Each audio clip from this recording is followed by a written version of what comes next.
Straight out the trunk. Straight out the trunk. Straight out the trunk. Straight out the trunk. Straight out the trunk. Straight out the trunk. Straight out the trunk. Can I get a moment of your time? Alright. Bankhead, I see you, partner.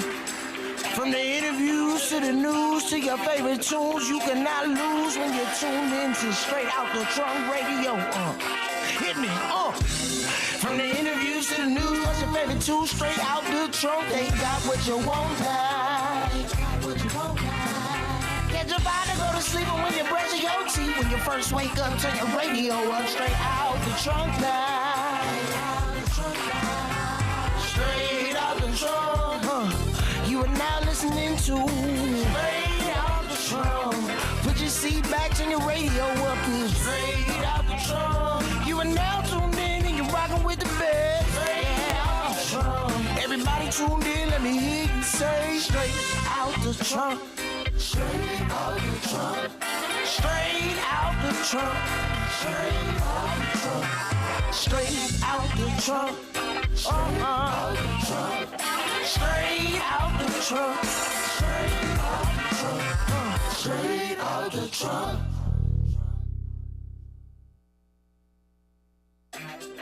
Can I get a moment of your time? Alright.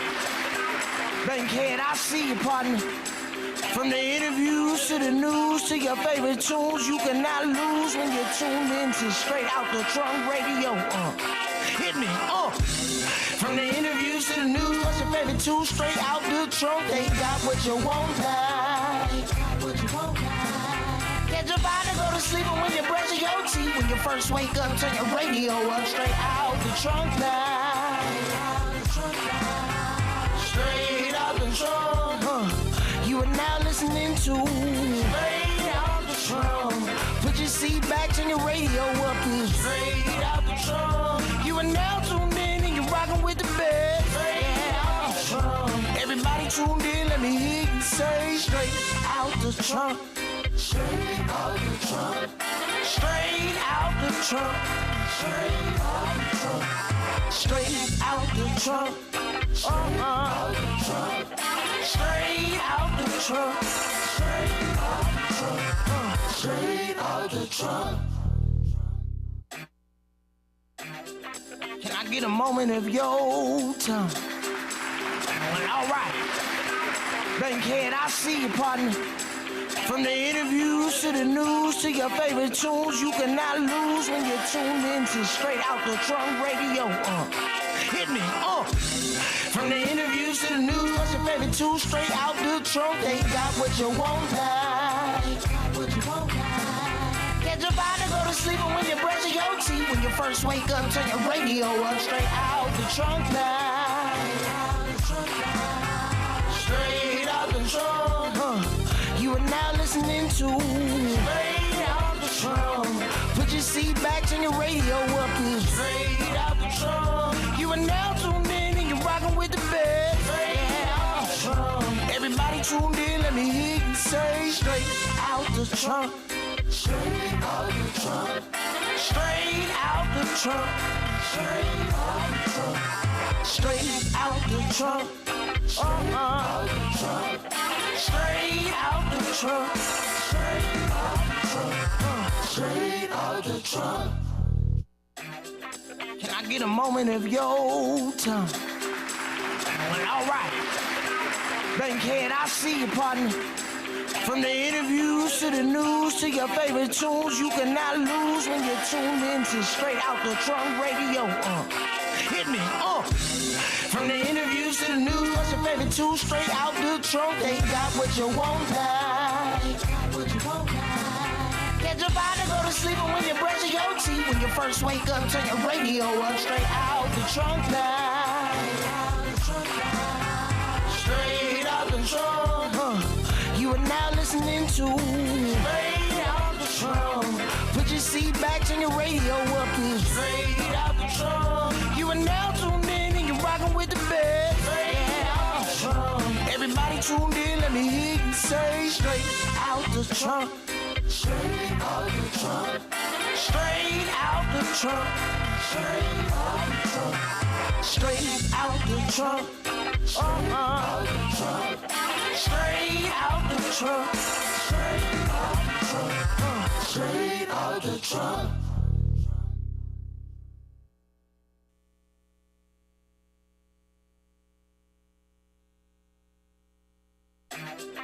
Can I get a moment of your time? Well, alright. Bankhead, I see you, partner. From the interviews to the news to your favorite tunes, you cannot lose when you're tuned into Straight Out the Trunk Radio. Hit me, From the interviews to the news, what's your favorite tune? Straight out the trunk, they got what you want, Get your body, go to sleep, and when you brush your teeth, when you first wake up, turn your radio up. Straight out the trunk, Straight out the trunk, You are now listening to Straight Out the Trunk. Put your seat back, turn your radio up. Straight out the trunk. You are now tuned in and you're rocking with the best. Straight out the trunk. Everybody tuned in, let me hear you say, straight out the trunk. Straight out the trunk. Straight out the trunk. Straight out the trunk. Straight out the trunk. Straight out the trunk. Straight out the trunk. Straight out the trunk. Can I get a moment of your time? Well, alright.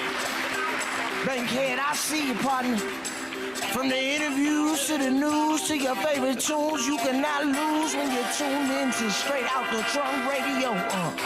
Hit me, From the interviews to the news, what's your favorite tune? Straight out the trunk, they got what you want,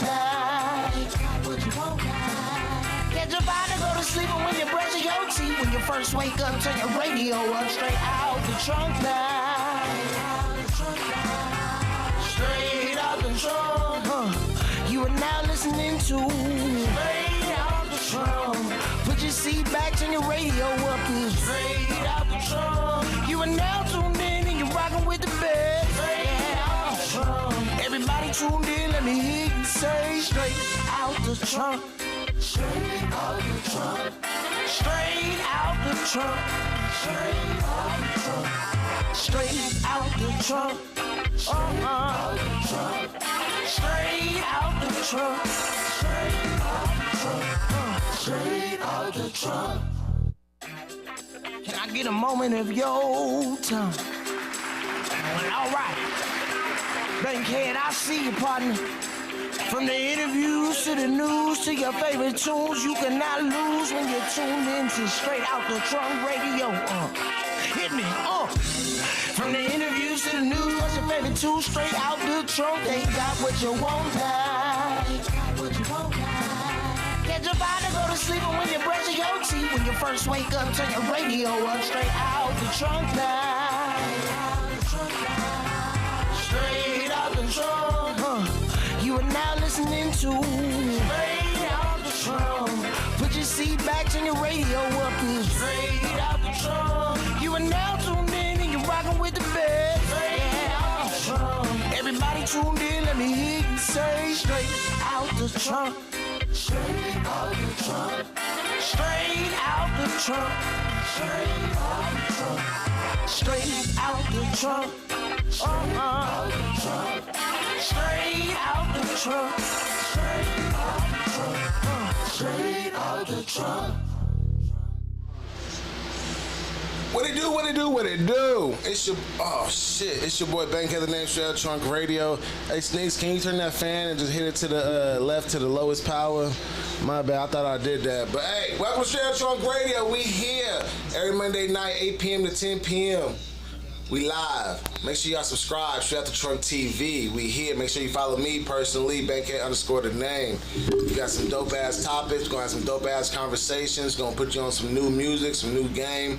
We got a special guest spotlight, you know, but we're also gonna give you that Taste of Beats recap because it's going motherfucking down. You heard? But I'll go also August 9th. Back to school drive is going down. So make sure y'all stick around and tune in for them details because we need y'all donations. We need y'all help to give this give back to these kids. But hey, like I said, Straight Out the Trunk Radio, live every Monday night, 8 p.m. We got gang in the house. What it do? Sneaks, Ellie. What's going on? What it do, what it could be, hopefully that's what it should be. I'm Sneaks, by the way. Do her. He's choking still. Hold on. Distracted. What is hers? Oh. I don't know. Hey, it's your girl LG. What's going on? It was just an I'm LEG actually, but whatever. We gonna work on I like that. We see who's paying attention in this motherfucker. You dig? But we got Red Eye over here in the background. You know, we got the voice. What it do? What up, y'all? What up? Business and music. What it do? What up? We got Rashid on the ones and twos. You dig? The boards. And we have our special guest, man. SurfKlubJayB. What it do? You know, you're a supporter of the brand, the pod, Straight Out the Trunk Radio since day one we met in Glendale at the studio, and I've been supportive of his motherfucking producing for a while. And he was a judge for this past weekend's event, Taste of Beats, and he was part of Taste of Beats. He was help of the help of the creators of Taste of Beats. You know, so he helped to crawl so they could walk. You know, so what the fuck? Oh shit. Keep talking, y'all. I'm sorry, I had a blackout. The light went out on the whole block. So for me, I'm mad because when we talk about Taste of Beats, you know, it's exciting to hear something and these artists being spotlighted, or these producers being spotlighted for these beats that they can make, and also putting them in a space where it's like, you got 15 minutes to cook up something dope. Let me see if you really got this shit since you know, feel like you really got this shit. They gave them that spotlight, but on top of it, y'all had to taste some motherfucking wings there. Yeah. And I was looking forward to that, and I'm mad that we wasn't able to pull up because... shout out Chef Sam. It's Chef Sam with the barbecue lemon pepper wings. The wings was fire. It was fire. I heard they went through all of them. They went through all of them. It was like almost between 150 to 200 wings. Like, I have to talk about it. I have to. Cause niggas was gonna nig at events, dog. That's what niggas gonna do. Gonna nig at events. Like I respect respectable nigging. You know, maybe taking a 5-piece, maybe. You know, But when I seen this one cat. Like, I seen him one time, right? One time he had like a good 10-piece. Oh, yeah. You know, he had Went to Wingstop. Like, he went to Wingstop, baby. He's like, he got a free 10-piece. I was like, for sure. I was like, damn, that nigga got fucking Bone Mountain over there. You feel me? So when I made this comment to the homie, and he was like, nah, nigga, this is like his third go around. Whoa. So I was like, hold on, so this nigga got a 30-piece on me? You feel me? Every time. So that's what the homie was telling me. He was like, yeah, every time he comes, he has like a mountain of wings. And I was just like, niggas is gonna nig. Then I was mad at first, then I had to think about like, you never know this man's situation before coming here. You don't know, this might be his first time eating today. You don't know. You just don't know. So the wings are free regardless. But I was just like, I just want be a respectable, you know, nigga, and just like do a 5-piece or 4-piece. And if you go back multiple times, that's cool. You know. And he had they said he had a girl with him, a female with him, and they didn't see her eat. So I was like, was he eating all the wings? He had to be sharing with her. I hope he did. But niggas was smoking, so it's like, yo, let's talk. Hey, the room, it was hot. The AC was blowing, but wasn't blowing to the highest capacity. You know, you had to stand in one spot to feel it. You know, but it was hot because it was over 50 motherfuckers in the studio, and niggas was smoking. You know, so body heat and smoke, that combination is just for disaster. I'm glad it cooled down a little because, you know, niggas smoke, heat, and motherfucking liquor. I told you how the same combination of what happened at the Cuzzo's pool party. When that combination happens, you feel me? It gets turned up. You feel me? So, but nobody got really out of line. Nobody was disrespectful, and everybody kept it cool. You know. So shout out over there because that shit was. I was like, man, it was hot. Everybody was complaining, and I was like, man, it's hot too. I was sweating like a motherfucker. I wasn't necessarily hot. I don't smoke no more, bro. So when I walked into that mud, I was like, dog. Oh no, it's a big difference. Interesting. Like I know y'all. Yeah. I know Ellie and Sticks. I know y'all felt that difference before. Like when you walked into a hot ass room, then if you just go outside, you automatically just feel the impact of the air. So like the hallway was the air conditioning. It's feeling a little familiar right now. You know, it's feeling a little bit familiar you know, just right because now. that fan grew up. It's the sacrifice for the audio. Appreciate that y'all can hear us. That's what she got going on right now. The tequila, the weed. All right, but you'll cool down. The overwhelming feeling of victory. Drink some water. You'll cool down. You get a water, you'll cool Is that down. what happened with you? You was drinking water before you hit the dartboard? Yeah. Oh, okay. Because you was cool. You see that? You was cool. Yeah. But you got 25 though, didn't He you? did. He got it one time. He hit the green one time. Since y'all want to bring that bullshit up. You know. His Since they want to bring that bullshit up. Y'all just witness. If y'all go to our page, SODTR_, see the fucking IG live, I posted it. Ellie beat me in fucking darts. Before that, I was undefeated. And under how long?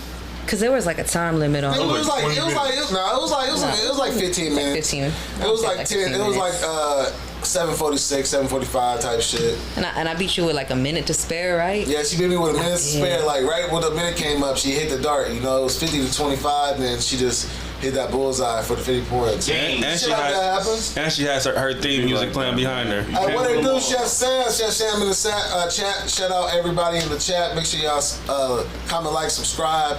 You know. That's what make the wings. Yeah, Chef Sam make the wings. Shout out to Chef you, Sam, make sure you sponsor this episode of Shout Out the Trunk one of these weeks so we can, taste test right here in front of the camera and everybody can see what we're talking about, how far they are, see the glistening on them paws, see how crispy you make them, or if you make them like kind of soft, shit like that, And he has way more flavors under his belt than just lemon pepper wet and barbecue. He got jerk flavor. He got honey garlic. Why didn't you get the? Oh, that's cool. No, he's gonna do all 4 flavors, but he didn't want to. People's taste preferences and like people's allergic to certain shit, and things. So like the most basic shit. Ain't allergic to jerk. I'm just saying, people might not like it. People might not want to fuck with it. So the basic wing, like most American people fuck with, is barbecue and lemon pepper. And I did say let's do 4 wings, but he kept it logical. And the nigga was like, let's just do 2 flavors and just knock those down. I'm like, that's Hold on, so we didn't even have the classic buffalo? No, no buffalo. It's barbecue and lemon pepper. It's fire, nigga. I'm telling you. The barbecue. I'll keep it 100. I was pissed the wings was gone.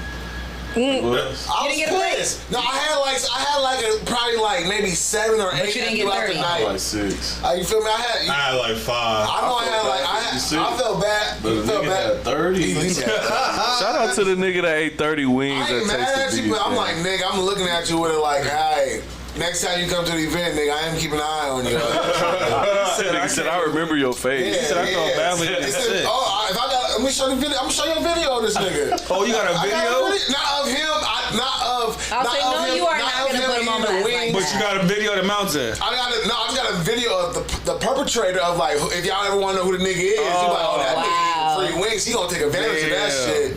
You feel me? Oh yeah, it's ridiculous. I feel like you can't. There's no taking advantage. You said free wings, right? Fact. You said free wings. That means that I can go in there. Right. That's like when you say open bar, but you gonna get mad at me because I had like 10 drinks. You can't say open bar then. Don't say like limited bar. Say like 1 or 2 drinks per person or something. Give me guidelines, but don't just be like, go for it. Oh, you a ticket system? Ticket system. A ticket system. There you go. If you really want it to be limited. 30 wings with 50 niggas in there, though, that's kind of... That is something you can do the next time. A ticket system. That's 20 less wings than the people that was in there. That's what I said. What about everybody? Then do a ticket system, but don't see. At least personally, if you invite me somewhere, you tell me, hey, look, you know what? There's an open bar. I'm about to go back to that bar quite a few times. Don't get mad at me when I come back after the fourth time because oh my gosh, she's been through half this bottle. Oh my god, I can't find it now. Good. Don't be putting them on blast. Let the man eat. Let the man eat. Well, what did you? You remember her though, right? You remember her? Hit her nigga. Oh wow. Her nigga. Oh no, I'm getting close. I just need to hit him a couple people like, yo, send me all y'all footage real quick. I'll definitely find a nigga before the end of the show. JB, what's the highlight for you from the Taste of Beats? Cause you was a judge, so what was your highlights? The moments that you was like, okay, niggas is okay. Honestly, bro, all the producers was fire. Especially fucking Boomer. Nah, Boomer hard, bro. Me and Boomer, last time I seen Boomer was in my last Taste of Beats in this building, matter of fact, bro, right in the next room, right over.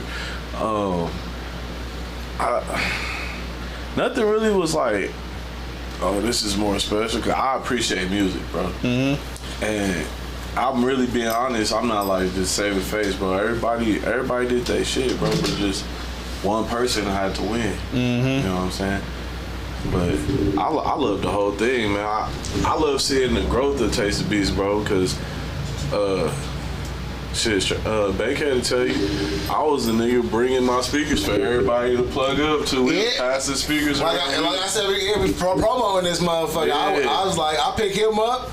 And I'm like, we gonna need your speaker. We gonna need your speakers. I wasn't gonna be using no fucking DJ speaker. You feel me? I want a real a feel. So I always had a home setup. So I'm like, fuck it. I'll respect to this man right here for unplugging and plugging back up type shit. You know?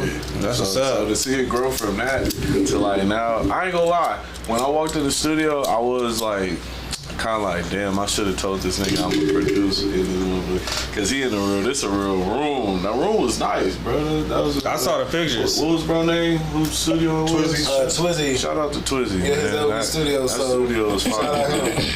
Yeah, no, I fucked with it, bro. No, I appreciate it. Yeah, I was like, man, I don't want to do it the same way. No, you can't. You gotta keep growing. Yeah, I was like, I have to do it in a professional studio. So every time I do it now, it has to be in this type of Nah, fact.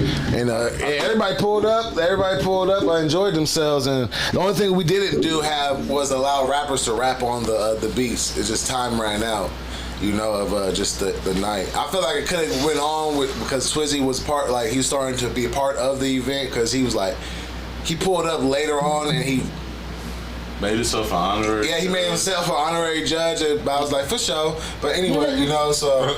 Pulled up, it was cool. Yeah, no, it was straight, bro. No, but the funny part was the judging. Y'all judging shit was crazy. So if y'all want to know who won, hold on. No, not yet. I want to know which artist was supposed to perform. What artist did you have in mind to do some beats? What you mean? No. Rappers. The rappers was gonna rap over the producers' beats they made that day. Yes, which artist did you feel like was like? Whoever was in the room. We had Eastside Coder there, Champ Cash was there, LA Skywalker was there, Ill Smith was there. They didn't rap, but they was vibing out. You feel me? We had the homegirl Tree there. We had the homie Banco there. Jordan Oz. They from the Valley. They pulled up. Shit, I know we probably had some more rappers up in there, but they pulled up and we just didn't rap. Now you already know the question everybody waiting for: who the fuck won? So out of all 6 producers, there was a top 3. Out of the top 3, first the 6 producers was Infinity, DeMaestro, Boomer, J.I. produced it, Michael Manchester, and Forever Will. Okay. I'll tell you about Forever Will. It was funny because he wasn't I didn't even have a flyer for him because I totally forgot about him because he's part of Ajax. You remember when we had him here and he's playing music after and I told him about Taste the Beats. Mm-hmm. He still had it confirmed. So he saw the promo, I believe, and he still pulled up. And Teo Fetty, he couldn't make it because of family emergency. So Forever Will, he filled that slot. Even though I was just like, huh? I was like, for sure, I ain't tripping, you know, but whatever, you know. It was just, Teo Fan was supposed to pull up. So to Teo, man. I hope everything all right. So out of those 6, fucking the Maestro, Boomer, and Infinity was the top 3, and out of those 3, it was very hard to choose because we was. Out of the judges, they was thinking like who was more versatile, like the beat wise, you know, like how can this beat fit in the culture?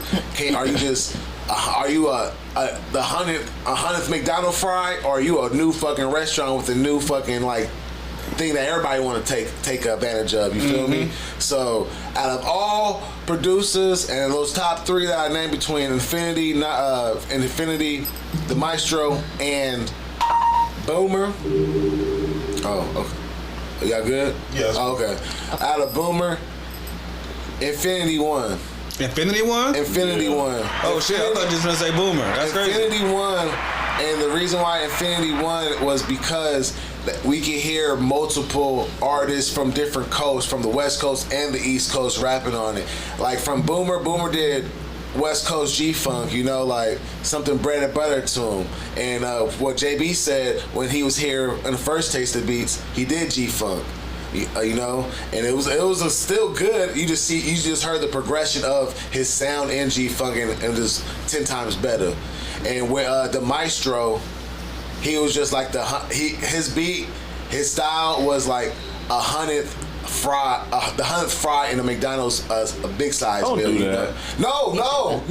I'm not saying that in a disrespectful. It's Like if you a part of the McDonald's fries, no matter which one you are, you fire as long as you're not the cold one. no. I'm not saying that. No. There's 100 other niggas that make that type of beat. What I'm saying. That's facts. I'm not saying this, so maybe my analogy or my metaphor was wrong. You feel me? But there's 100 other niggas that we could make that same beat, that make that same sound right then. If it was like how we was judged, they was judging. T-Pain, do something else. You know, so That beat was slapping though. He made. No, the beat he made, like it woke up the room. You feel me? It woke up the room, and the room was like, oh shit! It brought the room energy. But it's It was like just a standard Cali. Not to cut you off. It was just like a standard California. you judge, beat. let him tell you shit. Yeah, no, it was just like a standard Cali beat, bro, that we didn't heard. More like some Draco, Ralphie the Plug type shit, some East LA type shit, you know what I'm saying? Shit that everybody wanted, Blue Bucks. Yeah, that's crazy. You know I love that though. There's some real judging going on right now. Like you guys are really giving some, critical opinions, and I love that. It's not just like, oh yeah, that was dope. That was dope. I love it. It's great. It's wonderful. I'm gonna share some behind the scenes of the how like they got into the the not arguments but the debates of which producer to choose. So I am gonna release that footage throughout the weeks and throughout the month of August. But that shit was amazing. It was a dope ass event, and I was happy to bring it back and how it was set up. I'm happy. I'm happy for that. I'm happy for you. I look forward to the next one. So next one is gonna be motherfucking and probably in October. So look out I ain't for gonna lie. that. If it's in the studio again, I'm gonna go ahead and jump in that bitch. I'm really trying to get some big sponsors. I'm really gonna do 4. This time, like I had to think about like.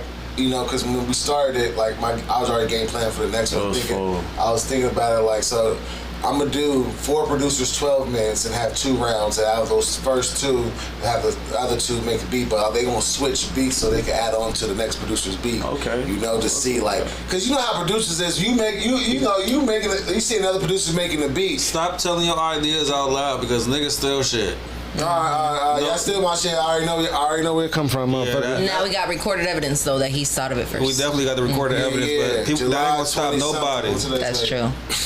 Yeah, today's July 28th.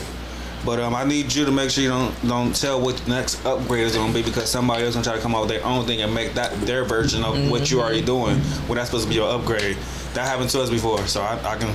Yeah, it's funny, but it is. But I feel you because when I announced Taste of Beats, so randomly I seen like 3 other producer events pop up. Facts. It'd be like I don't know if it was like, oh, let me do the same thing or something like it, you know. So, but I'll just be laughing on. After you drop the content from this past event, you about to see another 3 before the year is over with doing the same thing. When it all of a sudden put a spotlight on producers when they weren't doing that before. No cap. Yeah. It's a lot of them out there though. One of my friends had put me on the one in New York. I was supposed to go to New York literally last month for one, and it's like it was like advertising like big producers gonna be there, woo. And I was like, man, I don't know. I was kind of iffy, right? And I was gonna go, right, but trying to fly to New York a week before and trying to get Airbnb and tickets, bro, that price tag was kind of crazy. I ain't gonna lie. So I was like, I'm gonna hold off on. But I'm just saying that to say, bro, it'd be a lot of them joints out here more than what you like really be thinking. Okay. Yeah, but you just said New York though. That's not. We talk about the niggas that's gonna be right here locally. Nah, facts. I'm just saying there'd be a lot of them things going on that we don't really like know about or see or hear about until somebody like, bro, be like, I'm finna do this, and then you know our phones be. I was gonna say it could just be the algorithm. You know, phones hear you, and then the algorithm start getting crazy. You like, damn, it's here goes 7 other producer events that I didn't even know existed. Hey. You guys think it has something to do with like, you know how they say that like when, or at least for women, they're like when women are trying to get pregnant or when women are thinking about babies, they see all women around them are pregnant or all women around them have babies. You think maybe it's something like that? Or No, it's just like that. It's just how noticing a little. Like when you buy a new car, you start seeing your car everywhere. Yeah, yeah. Everybody has that. Yeah. Yeah, so It's just a like universe. I don't know if that's called the like placebo effect. Cars. I call it the GTA effect. You know, remember on GTA, you used to get in the car and the Oh, yeah, you car see used every to pop up. True. Yeah. Oh, that's real. You know what? This happened to me. Maybe like 4 years ago, I went axe throwing for my birthday. After that, I ain't seen niggas doing axe throwing and all that shit. Yeah, bro, it be like that. That's fine. Axe throwing did get popular though. I want to try that shit. That shit looks fun. Axe You get- throwing? Yeah, you it's get to fun. just throw an axe at some Me shit. and Carla went a couple of Yeah, times. they'll have you throwing A couple of times. Yeah, we went like twice. That's dope. Is it like stress relieving? Very stressful. You guys just like, fuck. Nah, that's what I want. Rage room is. I want to do rage room. I don't like axe throwing's cool, but it's There's a rage room / it's axe cool. throwing spot in like, is that Glendale? Somewhere. But yeah, like when you go axe throwing, they give you like small axes, they give you tomahawks, they give you a big ass fire axe, and some of the ones in Vegas they'll give you throwing knives. Throwing knives. See, the cool thing about that is I feel like that's a skill. Like I would love to just go and like learn how to throw an axe real well. So like if I ever have an emergency, I could just pop. No, Niggas will never expect like this bitch threw an axe at me. Exactly. Like look at me. Imagine if I'm holding an axe going like this. You really think you're gonna be like, you're not gonna hit me. Hey, you just And then, exactly. Imagine just square right in the middle. It's practice. It's That would be real dope. practice. But I be seeing professionals that they be doing it one hand and Underhand. and just like flick flicking the wrist. That's crazy. But they have like different sizes of axes. Yeah, they get like the small axe. They got But when I see motherfuckers have like those big fucking like wood chopping axes and they be doing that shit, I'm like, oh, they professional. It'd be cool to do that with knives. Imagine just be able to ninja out. Like, we gonna jump this What's thing her and you name see off of like Mortal 4 knives Kombat? flying Nina? towards you. Like, Melina. Yeah. Oh, that shit Melina, funny. right? Hey man, The one August with 9th, face. turn up. You got kids, pull up August 9th. Alright, for sure. We have a back to school drive. back to school. We're gonna have back to school, we're gonna have backpacks, we're gonna have school supplies, food, drinks, so they need some supplies and shit like that, you know, stuff here. Yeah, backpacks, paper, folders, pencils, crayons, glue, all that type of shit. Shit, I teach now. I might come get some of that for me. Do that too. Come do what you gotta Do do. that for your classroom. Yeah, for the class. That's fine, you did. But we about to move this motherfucking on, man. Free RjMrLA coming up. What we on with today, man? What we got What y'all today? do this weekend? That's all y'all did with Face the So yeah, we Beats? didn't even I go over didn't that. taste the beat. Yesterday I ate oxtail for the first time. How was it? I ate oxtail for the first time. Cause when I saw oxtail, I was just like, I always had a bad like feeling like you're gonna get more bone than meat. Pause. You feel me? And I was Yo. pause. Say I was like, so I was like, nah. So, but when the homie Maz cooked it, shout out Kirby's Kitchen, he cooked that shit up yesterday, and he made some oxtails, and that shit was delicious. He made oxtails, he made chicken, hot links, ribs. He had a good ass barbecue. Whoa. Foul on the play. He's testing out some new flavors. So Kirby just told us last week that he was going to bring some food up here so we can play on the show. He's getting his shit was together. He just fed you yesterday. He just fed you yesterday. His recipes together. The recipe sound like we were supposed to be tasting on the right. Come on. I see if I'm the pre-tester to the test. You feel me? I see if he did it like last Wednesday. He did this shit yesterday. You could have waited for the date. You ever heard of that? You feel me? I'm the pre-exam for the real Damn, exam. Kirby. I'm sad. No, shout out to Kirby Kitchen. He got some fire food, but he got some dope ideas coming out for football season and for people that just want to have a good time or intimate one-on-one with their loved one. You feel me? That's what's up. Spot. Where this spot at? I ain't never heard of it. It's a crib, but it's right across the street by SoFi. So he's like, Oh, it's in the woods. It's in the woods, close by. You gotta send me his info, please. Oh yeah, Kirby's Kitchen. You check him out. Yeah, he got some fire food. But yeah, you gotta hit us up now with these plugs. Yeah, he playing. We've been plugging him for 3 weeks already. You good over there? Y'all good for the LEG free game? Free game? Start with me. Start with me. I got you. Pre-game right here, that Pierce Naval. Hey, but not really. Shout out pre-game over there, man. Pre-game with this Pierce Naval. He got people drunk over there at the Taste of Beats. JB got drunk, but he had more tequila probably. But shout out pre-game. He a real hustler, man. Free game? Yeah. LEG, let's get it. What's up, it's me, LEG, and actually today I'm going to keep it short, simple, and sweet, but it is definitely going to be valuable. The very first thing I'm going to present is, I guess the only thing I'm going to present is pretty much where to submit your music. I know a lot of people don't worry about radio play. They're not really worried about getting their song into the mainstream and things like that because we have so many streaming services where you can make money just having it played on any type of platform. But a lot of people, it still means a lot to them to be able to turn on the radio and hear that song come on and have everybody call you and tell you, I was just listening in the car, listening to whatever, and I heard you. And I know we've had that moment, well, the calling moment, the oh my God, I just heard you moment. And it is a great moment to have. So for those of you who are still interested in being able to have radio stations play your music, or even if you just want DJs at clubs to be able to play your music and do it legally and still be able to make your money for it, there's going to be pretty much a lot of DJ pools that you can submit your music to, and these DJ pools, they register the music so that whenever it gets played, you do still receive your payment for it. On top of that, the DJs are able to play it with no problem. So it's if you've heard of YouTube whitelisting, it's the equivalent of that. They actually say you submit it for whitelisting so that DJs can play your music. This is everywhere from radio DJs, club DJs, any DJ that has an account with these platforms will be able to play your music and have easy access to it without having to try to download an MP3, make sure that it's registered, and do all of that pretty much personal trusting. It takes the guesswork out. So the very first thing that I'm going to go with is something that DJ Head, I remember many years ago, like 8 years ago, he first started talking about it on his lives, and he was just suggesting, and he was like, this place, BPM Supreme, they're up and coming, and if you submit your music to them, they can get it into the DJ pools, because a lot of people would get mad at him about him not playing people's music on the radio. He was a 92.3, and people would be like, well, how come you're not fucking with me? How come you're not playing my song? How come, you get a whole whatever on the radio, and none of that time you can play my song? And he would tell them, I can't. I literally can't unless it's correctly submitted, it's correctly registered and everything, so that the station can't get in any type of trouble for it. I can't. So he started shouting out BPM Supreme.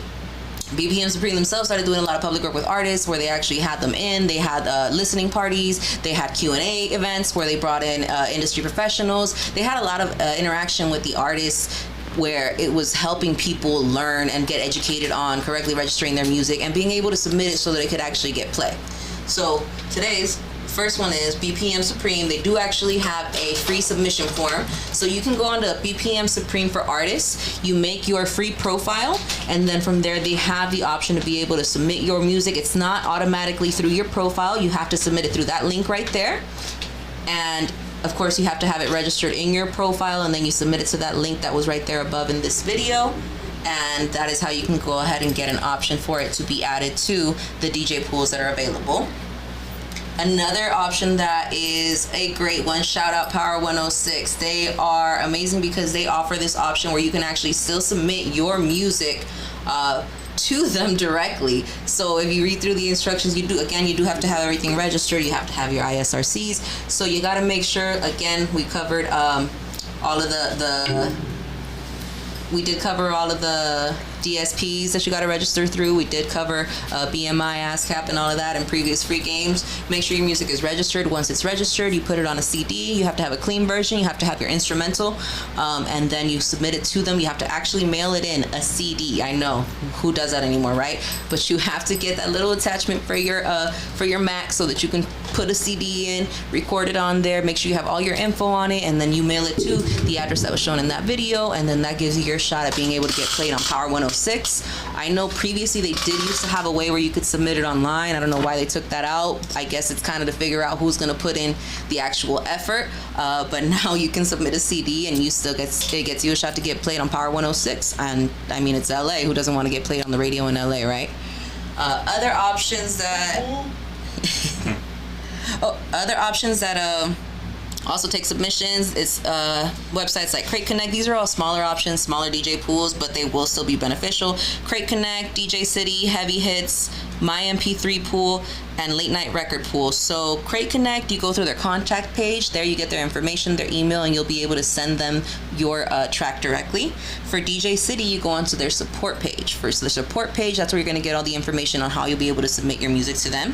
For Heavy Hits, you got to go a little bit farther. You're going to have to find their music director, their current music director, and then you have to email them and get in contact with them to be able to submit your music.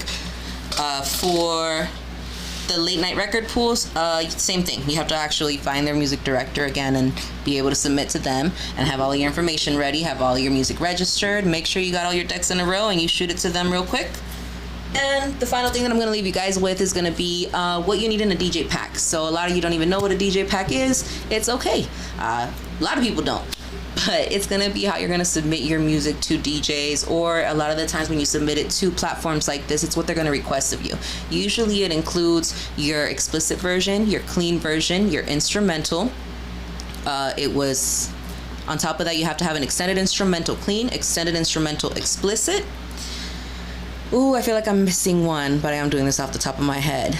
But I believe so far those are the ones that will have you... and the instrumental by itself. Did I say that already?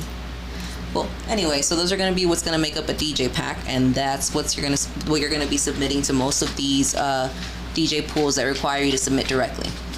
And that is about it as far as submitting music. Best of luck. If it's great, hopefully we'll hear it on the radio sometime. Make sure y'all go back, get a notepad, write all that down, because that was a lot of free game. Like, if y'all didn't know that, that was a lot of free game. She said those platforms were kind of small, but if you don't have nowhere to start, you just got 5 different places to start. And when you have places to start, that means that's more things that you can put on your resume to sit here and say, hey, I do actually have spins here, here, here. I do have placements from here, here, here. Regardless of where it is, you actually have somewhere to sit here and call back to. And that's the important things that help you get further when you're looking for other placements. When some people will fuck with you, other people will start messing with you too. It's just like that. So that's a start, and that's a good way to sit here and build your confidence, to sit here and ask more people, because when you get 100 no's, that one yes is gonna make you feel so excited regardless of who the person is that said yes when you asked them. So when you sit here and get 5 yeses after getting 100 no's, you're gonna feel great getting those 5 yeses, and it's gonna give you the confidence to go ahead and ask for more and accept another 200 no's, because you know you're gonna get a yes eventually. I absolutely agree. Get 5 yeses in a row. Who's sucking this dick? Alright, no, I can't say that on live. My bad, y'all. Luckily, I didn't catch that. Oh, you didn't? No, I didn't. No, they caught it. Them damn mics caught it somewhere. They heard the nigga. You did what? Hey, no, that's fire. Make sure y'all get to... Do y'all still use Tidal? Is Tidal still around? We don't use it, for sure. We don't use it. We don't even use Apple. I stopped using the Apple too. I'm only on Spotify right now. You can't beat YouTube's algorithm. Cause I used to. So you use YouTube for music? Yeah. So you go on the YouTube app and just type in the song and do that? Yeah, man. Shout out to Samuel Bamber. Shout out to Samuel. He said that was game, bro. Thank you very much. Appreciate you. But yeah, that shit starts picking up your algorithm, and it just automatically plays with exactly what it already knows that you're interested Yeah, it gives in. me a playlist every time I hop on. It's not even a playlist. That shit just roll. Like, it just knows. It does that when we're on our way over here. Like, every Monday we're on our way over here, we'll play, like, okay, RjBaby, and then it just knows, like, all right, it's going to play Gang Gang after that. Okay, it's going to play, Fuck Summer Up after that. Okay, it's going to play, what else does it play every time that we're on our way? But artists have to register for shit like that too to put their music in that those type of algorithms, don't they? Because like yes and no. So you can pay to get your music, I guess, on the like featured pages and all of that. Okay. But overall, like it's gonna depend on what people listen to. But also just say like a new artist that want to get into the algorithm, like has the same similar sound as Gang Gang or a RJ, and he's got maybe 10,000 views. Like, how can he get in the algorithm of that? Say so after the Gang Gang song plays or the video plays, his song comes up next. When he posts it, he needs to make sure that when it asks you, it depends on the platform. Some of them are actual hashtags, but you can actually put in artist names. So you can put in Chef Boy. You can put in Gang Gang. You can put in YG, because what it does is not only so that helps, but also it's one of those things where the algorithm is saying these people have listened to these artists, so they're more than likely willing to listen to this song also. So that's how it bounces off. Oh, okay, I feel that. That's why I like Apple Music algorithm. Like, you listen to an artist, it'll give you like 5 different artists that are in that same genre or are around that same artist, and you'll find new artists that you end up fucking with. Yeah. Are you still? you said RJ. Are you still listening to that, baby? Yes. Yeah, we listened to it on the way here. Literally. You was listening. I woke up. I think I said that last week. How you woke up to listen to Baby in the car. Baby in the car. I woke up to listen to TF. Get that money off of the Green Bottle album. You feel me? I got a new artist that's real soulful. I've been listening to. He's real soulful, but he's from New York. You know, like he don't have. Why you say like that's a bad thing? You know, no, because he don't have. He don't have a New York sound. You know, his name's like Cocky K or something. You know, yeah. Is that on your playlist for this? Yeah, that's on my playlist this week. Cocky K. He got a song called "Down for Too Long." And that shit's fire. It's just melodic pain. You know, and he's just talking his shit. You know, He just want to prove the motherfuckers wrong, prove a couple of people wrong. He's been down for too long. So that's what I would say. That's mine. What's on my playlist? You feel me? JB, what you been listening to? You are a producer, so I know you listen to a lot of shit. Outside of my shit, because I really just... Oh yeah.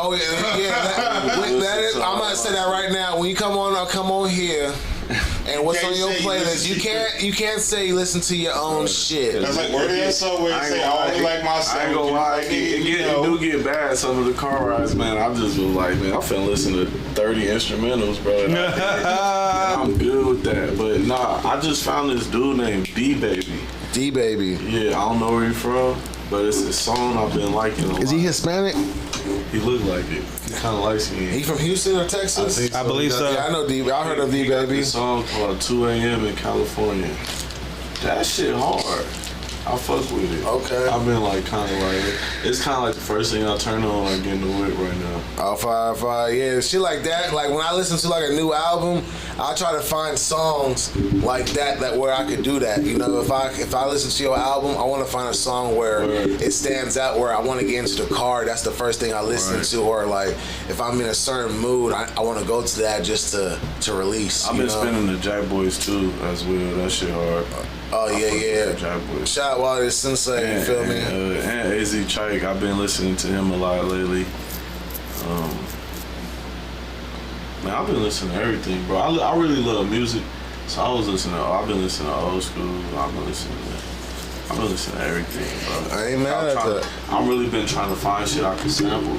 Get back in my sample. I ain't been sampling a lot lately. I want to get back in my sample bag. But I'll be picking samples where it be like, is it hard to like? Yeah, you know you can't clear this. Man, those are the craziest ones. So you be like, damn, this would be the best beat though.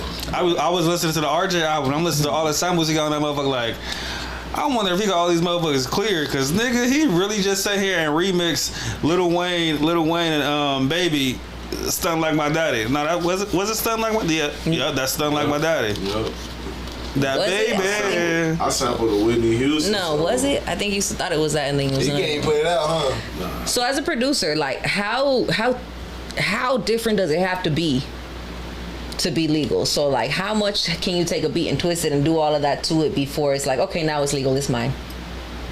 Or let's say that you just take like a riff from it, or let's say that you just take like something like that from it, like how... The big key, honestly, is if you can't do it, find you somebody, get you a homie that can replay it. If you get somebody that can replay it, you'll be a little better off. They still might come for you because that's still their music. Mm-hmm. But what do you mean by replay it? Like, oh, these keys is hard in this song. Woo woo. Mm-hmm. Let's just say Stevie Wonder, Ribbon in the Sky. I like how this piano is going. If somebody know how to replay that, get them to replay that. Because it's not the same as the original. They copying it. Get someone to resample. That's all. Just get someone to resample it. I think we're gonna have to double check on that one because I'm pretty sure even them replaying it, like if I start sitting here and playing, it's your best bet. You have a fighting chance, is what he's saying. But it's still illegal though. It's not. I'm gonna let you know like this: taking anything, any part, any version is just it's illegal unless you get clearance from it. They can still come back and say, "Hey, this 3 seconds of this song was from my track," and they can still sue you for that because when you get a sample cleared, it's based upon how much of the sample you want cleared. So it's not, if you want vocals, it's X amount. If you want just the beat, it's X amount. If you want 10 seconds, it's like placements in music and movies and shit. If you want 8 seconds, you gonna get paid X amount of money. You feel me? So it's like that. Regardless of how much of something you use from somebody, they can come back to you and say, hey, I need my funds. Some of these samples out here is crazy because some artists, they minimum to sample be like $1 million. Like Michael Jackson, Damn. Prince, and all them, that era, them goated R&B pop, they minimum be $1 million. So that's why you don't hear a lot of Michael Jackson samples. You don't hear no Prince samples. Shout out Samuel in the chat. He asked, how do you get it cleared? Me? Yeah. The chat wants to know. Okay, so I'm gonna keep it real with y'all. The only shit I got cleared is from my dad. My dad was in Truth. If anybody know that old school group, my dad he started Truth. Him and my grandma started the group Truth. So he's the only one that gave me okay. Anything else that I sample, that I use, they can come for you. No song to it. Yeah, it's like practice. You have to go to the actual the person or the management. Or whoever, or if their estate, either the artist or the agency. Whoever holds that estate, whoever got their masters, whoever got their music, whoever control their music, you gotta go to them. Their publishing company. Because literally, he had the rights to. So okay, say somebody owns. Well, of course, if they own the master and they use the sample and they clear it, they get paid for that, right? Facts. No, Bro, somebody getting paid for you sampling that music and you making money. See, you gotta be making money off this sample because I could drop a sample right now, right? I could use a Michael Jackson sample right now, bro. If it ain't making no money, it's not gonna hit the radar. Nobody cares. If it's not a big song and it's not generating no money for a label or independently, nobody care, bro. But once it start making some bread, and it's like, hold on, this nigga that flipped this song and he done made 10 million off this. If it's Michael Jackson, I made 10 million, chances are they're gonna want 8 million from you. You know what I'm saying? Like every time or just a one-time thing? Every time. So they're gonna want the 8 million off tops, and then they're gonna want a percentage of everything else coming in. Especially depending on how much of it you use. Especially if I didn't go to them and be like, yo, is this cool if I could do X, Y, and Z? True. Yeah. So that's what happened with Juice WRLD. Yup. That's my daddy on the right. Oh, show him. Yup. In the white. Shout out to Rodney B, man. That's my dude, man. I love that dude. Can we show that on the screen? Oh. Hold on, we gotta move some things around over here. My bad. Oh, yeah. I thought it would have been a lot simpler than that. I That's why a apologize. lot of the producers don't like, because we don't really make no money off of it, bro. Unless it's a big song one, and then them people's team is being a little lenient, like, all right, we fuck with you. So it's better to sample shit where you got a rapport or relationship with them people already. Make sense? I get it. Understandable. Yeah, because a lot of those people that got big clearance songs, they still are paying a high percentage to those artists that they sampled from. Like when they got it clear, some people are getting it clear for 60% of that track. No, but that's also when it comes to having a good relationship in There we this go. industry. Because if you have a good relationship with this industry, you can have and tell somebody, ask, you know, to like, hey, can you ask this person or get me in contact with this person so I can see if I can clear this song. If Absolutely. you know, so like, 'Cause even right now, bro, when people be sending me like, all right, like A&Rs, they'll hit me and be like, yo, we need a beat pack for blah, blah, blah. Ooh, they run it down melodic this, trap, or, you know, and at the end, you know what they always say? Try to stay away from samples. Please, because they do not want to do. It's a headache, bro. Sampling is a headache, bro. It's fun.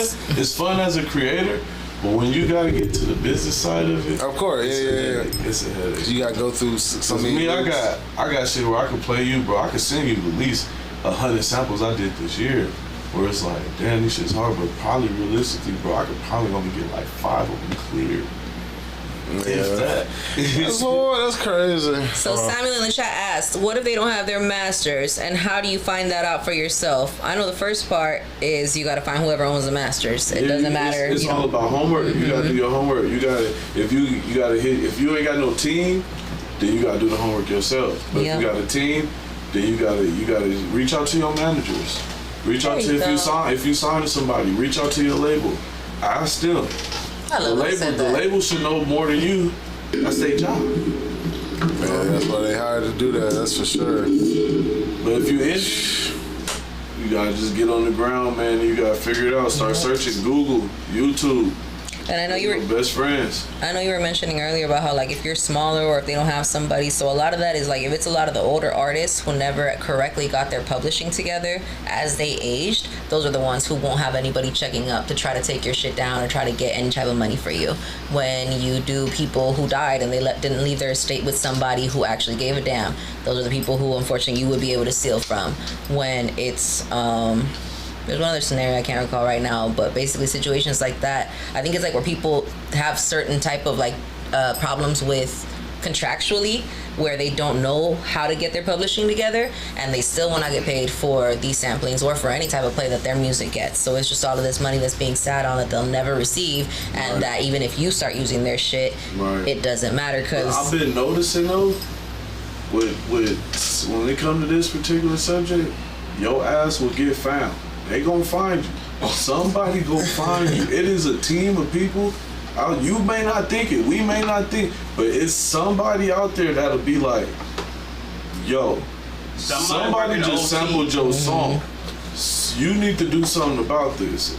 It's so many people in the world. That's because there's people out there that specify to do that. So that's their job. And a lot of the time, like, you don't even realize this, but this might be somebody in Africa that knows how to look this up, and somebody in the UK, somebody and out here in America. And most of the times they have teams or people that are part of their network that they communicate with in each country to make sure, hey, are you paying attention to this? Are you watching out for this? Can you search this up to see who else has used this so far? And then that team like, oh, I found this artist that did it, and that person who's their job, they go back and tell the artist like, hey, this artist has used your shit, so we have the right to sue them if you want to. And then you get, when they sue you, they suing you for back pay plus future pay. And that is very much happening. Like, I think that that's a great thing, that a lot of the older artists who did not really know the music industry when they got into it are now finding out about it, and they're like, oh, okay, well, let's see what the fuck I got. And it's like, oh, you got a lot of shit that you never collected on, and now you can collect on because you never knew that it was being played. You never knew that it was being used. That's the loophole too, though. So when it comes to collecting, you only got 3 years. You can't. No, so that money is actually sitting somewhere in one of these departments. So like, it's getting when publishing money. Yes. What do you? Nah, bro. You only got a certain amount of time to collect it. After a few years. Listen, my manager ran this shit all the way down to me before I signed my deal last year. And that was one thing I remembered. I was like, I need to stay on top of that because anything that I got going out here floating around, I need to make sure I collect it because they don't keep that money waiting for. It's the label, bro. They're not gonna wait for you, bro. That's false. What you got to do is go back and go through it. So, hey, this song came out what year? We have to go back and calculate how much money was made off of this song, and from there, you need to pay up. It's not that shit. As long as they get paid from it, you are getting paid from it. So real quick, I had to look it up because I was like, hold on, I want to make sure I'm not wrong. But it says generally music royalties for compositions are protected by copyright for the author's lifetime plus 7 years.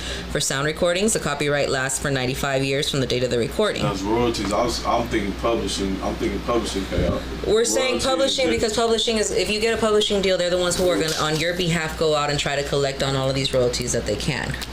But I know that you're. I was like, I feel like you're talking. Well, yeah, that's technically, yeah. And that's another thing that I was going to say too. That's exactly what it is. So, your best bet when you're trying to sample somebody who's been dead over 70 years, because a lot of the time, most of these companies, unless it's like Motown or something, they don't have these people's shit anymore. Right. Mm-hmm. So that's why you see Kendrick doing a whole lot of sampling of old songs, but people never caught on to why he's doing that. It's easier to get these samples cleared. Mm-hmm. Or when these record labels that were back then were up and purchased these rights, and they own the masters and everything, and then they went out of business, or then they died, or and then they went into like a lot of the music industry just goes down, and nobody knows what the hell happens to the legacy that it leaves behind. So it's like I feel like that's where they can also dig in. At the end of the day, everybody just wants, give me my money. No, that's everybody just wants. They're entitled to it. It's their creation. Everybody just give me my money. They're entitled to it. That's right. Yeah. If you take one of my songs I did and you sample it right now, I don't gotta be big as Michael Jackson. Give me my money. Yeah, if you sample some of my shit, I want what it's worth. Mm-hmm. Yeah. But we started this conversation talking about independent, and with independent, I want to say shout out to RJ, 10 years independent, 10-year anniversary. Amio folks dropping. They did the Amio concert this past weekend. Yeah, I feel like Same day as your Taste of same Beats. day as Taste of I need my 15 seconds with him too. Every time I do an event, one of these niggas want to do it. One of these Compton niggas want to do a goddamn Shout out to event. my nigga Lemmy Limbs, man. That's RJ manager. RJ from Compton, right? Mm-hmm. So every Compton nigga, god damn it. But no, shout out RJ for 10 years of on my mama, I'm on the label, you dig? But yeah, he, a lot of people, I seen the stories when I got home from Taste of Beats. I seen everybody at the concert. He had Joe Moses, Pookie F and Rude, I think, at the Nova. I forgot who else they had, but that's what I see on people's stories. So shout out RJ and the whole Omeo clique and the label, because 10 years is great, So 2 years ain't easy. It's not easy at all. It's not easy. At that level. I still remember going to the Novo and watching RJ versus 03 Greedo in the first ever, you feel me? Versus, and that shit was amazing just to see the collaboration of. That was like labeled the Versus. Huh? Yeah, that was a versus. They wasn't like versus with Swiss and them, but as the culture, especially in LA. Versus happened between RJ and 03 Greedo at the Novo, and this is right before when 03 Greedo had to go sit down for a little bit. You feel me? So it was huge. Shout out Greedo out now killing that shit. It was fire, dog. This nigga Sam said he be in the kitchen doing the RJ dance. That nigga be in there marching. Hey, RJ be getting off. He be it's all energy. You feel me? Like, and I love it because like leave it all on the stage, nigga. Like. Embrace that shit, embrace and feel it, and I'm like, I want to be doing that shit. When I see a nigga and he was doing his dance to flex on him at the Novo, it was like a new little viral dance he doing. I'm like, yeah, that's it right there. You feel me? But the marching steps, yeah. Call him the drum major. And then he hit you with the seizure. Mm-hmm. Yeah, that's what I'm talking about. Yeah, that's just fire. RJ actually a cool dude too. I remember I had a session. I did a song. Remember the whole Big Hit movement when Big Hit was out. Me, Big Hit, RJ did a song. And I remember in the middle of the session I had to leave because I had a family emergency. And I pulled back up the next day, and first thing bro said out of his mouth was like, "Oh, everything good, like family straight." Woo. Like, so like you don't come across a lot of niggas like that, bro. Not in the industry, bro. Niggas don't care what you got going. No, that's real. And when they ask about certain shit like that, you gotta be like, oh, let me ask how That made you me doing, look at bro a little different. Like, okay, I knew you was cool because this is my first encounter with you, but it's like, okay, I really fuck with you. You know what I'm saying? Like, so yeah, bro. I hope that song we did get to come out one day. Yeah, I hope it do, nigga. Hell yeah, bro. You know, free big hit. Free big hit, man. Real deal. Yeah, dope artist though. Back when I was working for Str8, he was on tour, and it was Snoop Dogg was on tour, the I Want to Thank Me tour, and he had RJ and Str8 being his opening acts. And I remember from the press release, Snoop was already like making sure that he was trying to do that like pass the torch down thing. You know, like when the press started asking him questions, he was like, yeah, you know, make sure you also ask, you know, my man RJ, or I don't remember what he told him, like, but like nephew or whatever the case, and he, you know, RJ and and he was trying to make sure that he directed the attention to him. Like he made sure like when he got the weed, he passed it over to him. You know, like it was very much trying to like focus on him and making sure to highlight him. And I think that did I don't know how much it did for him, but I think that it was definitely a grand gesture. I know that it was definitely something where it was like, okay, that was dope. And then just seeing him go there, and every day he was there on time. Every day he was making sure he was on stage. Every day he was like, it wasn't one of those like, oh, he's back there fucked up and everybody's fucked up and we're trying to get him. Like, nah, he was there ready. He would have his haircut people there, and he would have people showing up with like bags for like his brand new outfits and shit that he was about to wear. So it was all very like focused on his performance and everything, making sure he took care of it. And yeah, dope peoples. Bro, professional for sure. For sure. No, I respect that. And he tore down the stage at the pop out with Kendrick. You feel me? He was one of the most memorable performances. He's a great artist. We was talking about verses real quick. Like if y'all had two artists that you want to see a versus between, who would y'all want to see a versus between? So hold on, is versus, do you mean like where they play one song and they play one song and they play one song, or like they go down their catalog like song for song? I know who I want to see. All right, go ahead and say it. Give us a second. I want to see AD and Ralphie the Plug. Oh no! You wanna know? I want to see. I'm gonna keep it real with y'all. I want to see R. Kelly versus any nigga bold enough to step up next to him, bro. Cause we not finna get no streaming through the prison yard, so we gonna stick back to people that's actually free. Man, I feel you, bro, but He said, "I want to see R. Kelly Diddy versus." No R. Kelly and Tory Lanez. Listen, I'm not talking about Robert, man. We talking about R. Kelly. I'm gonna keep it a as buck. an artist. R. Kelly is a disgusting human being, but the nigga has a catalog that cannot be beat. That's all I think that's kind of the problem. I'm not pro nothing that he got incarcerated for. I'm not saying that shit is okay. But that's kind of the problem because it's not independent of each other. You can't sit here. So this is what I think about. I would love to sit here and listen to Ignition. Okay, so you don't that listen song to it was no the more? shit. I don't, because I know that every time that I play it, it's giving him plays and it's giving him, you know, that popularity and keeping him in the market and in the algorithm. That's why I purposely won't do I it. think Kendrick made a song just about this. Stop where it's it. like you separate the artist from the No, they you two can't though. In different situations people. like that, you can't, because they're still benefiting from it. So if it was somewhere where it was separated and it's like, okay, you know what, R. Kelly doesn't even own his music anymore, right? I'm not J. So, do you have any favorite artist that is perfect question. murderers that went to jail for murder? Perfect question. Or for robbery? I got a or, perfect question. Hold on. Before you get there. So are you trying to tell me that you still sit there and put on Mystical and listen to him talk about something? I walk in the room with my dick in my hand.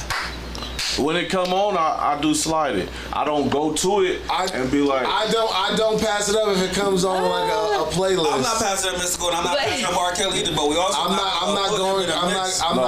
turn my R. Kelly on. I'm not going to my search bar and Spotify type in R. Kelly. I'm not even gonna lie to you, gang. I turn R. Kelly my favorite R&B artist hands down.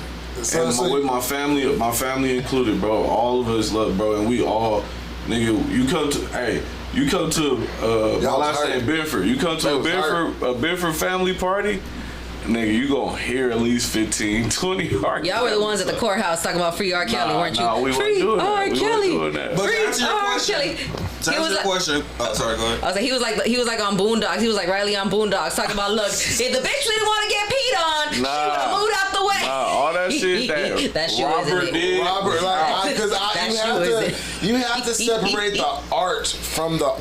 No, from the not when it person. still benefits the artist. Again, if Robert didn't own it anymore and he did not make a dime or profit in any way off me listening to it, I'd be listening to it all day. But because he still benefits from You it, can. You fuck still him. got his singles. He got And you- CDs. Yes, I Go listen ahead. to the murderers that you talking about. The ones that got convicted of You- murder. So you listen to convicted look, murderers? Yes. Pedophiles, murderers, pedophile. I'm saying not too much. Yeah. So Yeah, we're gonna get shut off now. PDFs. PDFs. PDF files. Yeah. I shouldn't even be saying the M word either. Okay, unalivers. PDFs. You can't compare. say Like even unalivers, in 'cause jail, unalivers is you're an what unaliver. You can still walk the yard. You a PDF. You can't walk the yard. Unalivers is the S word. What? But morally, they both not right. That's word. Morally, they're not. But there's levels to this shit, So I though. don't live off. I'm a free man. We all free. I don't live off prison politics. So morally, they both wrong if we gonna go there. Morally, it's also wrong to lie, but you can't compare lying to diddling a you know? Come on now. You like one of those, if I eat meat on a Thursday, I'm going to hell. Just like a killer is. Like, no. I think the taking of an innocent life and killing a child are right there neck and neck. Yeah, they Neck are. and neck, but also not all murderers If are R. innocent Kelly comes on in lives. the club, if R. Kelly There comes are on in some the club, PDFs that are If it murderers. comes on in the club, that means I'm somebody trying else to- is giving it that play. That's fine. Man, I don't know if I'm turning up in public. I don't know if I'm in the publicly club- like. I'm in a club going, this is the remix to it. I was just about to say. if I was a DJ or if I had the option, or you feel me, at a party or a fucking I'm like, so what? I'm drunk. Baby, it's a freaking weekend. I'm in the car like bounce. See, bounce, that's not bounce, playing it bounce, though. bounce, Exactly. bounce, But that's not playing it. Go. Nah, he's It's playing like, it. I'm putting it on. Get out the door. Hey. You don't know the words. No, but You don't know the words. I'm lying. If I'm feeling like depressed and I need to get my motivation up, and I'm playing motherfucker. Kirby's Kitchen said R. Kelly slap. And Samuel said it's still But the evil. basis of the conversation evil. is: do you think there's an artist that can stand up to R. Kelly's catalog? So okay, honestly, catalog wise, let's say we're in a parallel universe where R. Kelly never did what he did, right? Let's say he was just a normal guy. He didn't have his past when he was a kid. He grew up like a good, solid dude. Whatever, right? His catalog would absolutely kill. Are you fucking kidding me? He has I Believe I Can Fly. He says I Believe I Can Fly. My son sings I Believe I Can Fly. He's still the My son is greatest. 8. I think the closest person would be I Usher. believe I could fly. That shit can't fuck me. I said closest person. Cody, I get you. I don't know though. Not even Michael Jackson. Yeah, no. I feel you. Elton John. I think about it. You'd be surprised. He is in so many movies He got and so many Elton like John. musicals and so many. No, you don't know. He's been Sir having Elton catalog John. since like the 70s. I might be a little biased then because I'm just rolling with R. Kelly, man. No, I didn't say anyone that will win. I said it would be a good battle. Usher would be a great battle. R. Kelly versus I think Usher versus Chris Brown. Hell no. You can't do shit where it's different generations like that. You I can't because feel. they have still. It's about hits. It's about a hit of songs. And they have. I think Usher But take the- that. They have a mountain. Let's say that they each released a hit every year that they were Brown active. is it. Usher still has all the years that Chris Brown wasn't alive. But Usher did take a break from music, and Chris Brown has released music. Chris Brown took a break from music. Remember when he beat up Rihanna? Oh. Had to take a break. Why is it? I mean, Why are we talking about old shit? That shit is crazy. Zoom in on Big Head. He said, why we talking about old shit about Rihanna Chris Brown and getting beat? Breezy, bro. Why you bring that? Like, why would you? One mic. Oh no. Why is that like the first thing that gotta come up when you bring up was Mutual CB? Combat. You feel me? Because that was the last time he took a break. that was No, mutual was it? That is not mutual combat still- where he looking all fresh and clean and she looking this like she out. just been through 12 rounds. until he hit him first. But anything. Hold on. So if a girl sits here, she goes, hits you, not even a mark, not even a scratch, and you turn around and Shut up, fuck Chris her Brown. up like he fucked up Rihanna, you telling me that that's You correct? know, homie. You know, homie. Both did wrong. You know, homie. Free Chris Brown. Nobody, Like we were talking about nobody needs to be levels. putting their hands on each Remember other. we were talking about levels? Nobody needs to be putting I have a their hands question. on Remember we were talking You about ever levels? dated an island woman? What? Island women put Did their you just hands. ask me how I dated an island woman? Exactly. I'm not dating an island Chris woman. Brown. Island women put their We're not hands gonna on. do Chris We Brown. ain't That's gonna my do it. boy. You know- Okay, man. but I it's fuck with him. Rihanna. She's an island woman. Okay. At the end of the day, they both apologized to each other. We saw their pictures though. We saw their pictures though. Yes. We saw their pictures. Yes. You can't argue. But that's man versus Look woman. at You his can line up face. Look 100 at his men face. versus 100 women. That's a pimp versus a chihuahua. Exactly. You shouldn't be taking advantage of it because if you a 200-pound man, why you gonna sit here and punch out a 100-pound woman? Okay, but why? Y'all scaring me right now. I hope you're raising your kids better. No, hold on. But why are you hitting me while I'm driving? How do you? Well, hold on. Is that what happened? I don't know the full story. Yeah. So she was hitting him while he was driving. Let me tell you. Disqualified. I have a friend. Don't know This the whole actually story. specifically happened to him. It happened to him on our wedding. I don't know what the fuck happened, but him and his girl, they're going home. They're driving home. Apparently, she got a little too fucked up. We had an open bar at our wedding. We did, and we were encouraging drinks on people. Anyway, okay. Fuck. We're Mexican. Anyway, so the point is, they're over there and they're driving home or whatever the case. She gets mad about whatever. She's sitting here mad at him. She starts hitting him. Not only hitting him, pulls on the damn steering wheel. They spin out. Obviously, they come, whatever the case. She's still hitting him. They arrest her ass. He goes, bails her out, gets her out, does all that good stuff or whatever. I wouldn't bail her ass out. But do you see how nowhere in my story did he beat her ass? You put my Nowhere in my story did she go the next morning. Yeah, you put my life in jail. And he still did not beat her ass. But Look she at that. Oh my God. So clap it up because Because he did not beat her. No. Clap it up because he did not beat her ass. Not clap it up for her. Fuck her. She was crazy. We don't know. Okay, what was the age? I was dragged about her fucking 4? neck. No, they're older than The us. fuck out the car. A year. Yeah, So we got 24, 25? So 25. They were 25. Everybody not built like that though. And But that's what I'm trying to say though is that men should be What because age was Chris Brown? look, you can't sit here and choke 19, someone out 20. because they push you. Let's say that. The same way that you cannot sit here and let's say don't do shit. But I start. That's not worth. Oh, now my face is all bruised up and swollen and shit. Like that's not the equivalent. You can't do that. You know what I mean? He had war wounds on his face too. Well, bullshit. Show me. Show me. We just went over how we've already seen the damn pictures. Hold on. You said you didn't see the photos. Chris Brown mugshot. I'm about to look that up. Chris Brown mugshot. Watch. I got three. You I can't got do three that. daughters. You can't do that. I got 3 daughters. not? He has multiple. I got shit. three. I got 3 daughters. Chris Brown mugshot Rihanna. How about that? Chris Brown, shout out Breezy Bo. He out here killing the game. This nigga Chris Brown just bailed out like 2 weeks Look ago. at this. No. I put Chris Brown mugshot Rihanna. Okay. Look at that. Not one scratch. Look at that. Not one bruise. Look at that. Now let me go ahead and show you Rihanna's face. No, we don't gotta do all that. Rihanna fucked up. Well, it's hard for a woman to beat up By Chris Brown. So basically, we are. What we talking about for real? What we talking about? Just because we was just doing the verses, and I just wanted Yeah, we to, went too deep into I it. was really trying to motherfucking transition. Look at his chain. We were talking about verses. We was talking about You got her up there. You got her up there. talking about verses, now we're talking about honestly, goddamn. Shout out Anyway, Rihanna, that shout out was Chris quite the Brown. break. They both have evolved into beautiful adults and Thank human God. beings. Yes, absolutely. They You got hitting each other. Go get Absolutely, you your gotta Breezy praise Boat that. tickets. You feel me? Shout out Chris Brown ain't beat a bitch since. Good for him. Would you go to a Chris Brown concert? Like for free? Like somebody's like, hey, you want to come? Yeah, Do I gotta be in the crowd or do I got backstage? nigga, you going to a Chris Brown concert? Am I in the crowd or am I backstage? You would think It don't matter. You going to a Chris Brown concert? No, it matters. If you going. put me up in the nosebleeds, I'm not going. That shit's Chris not Brown, worth okay, it. it don't matter. If it's a It's not Chris worth Brown, it. I'll watch it no. on TV. I can't wait for the fucking comeback show for R. Kelly. No. Hey, you're sick. You're sick. You're sick, bro. That's wild. Hey, but we was talking about verses. We got a little too deep. Remember Hilarious but not funny?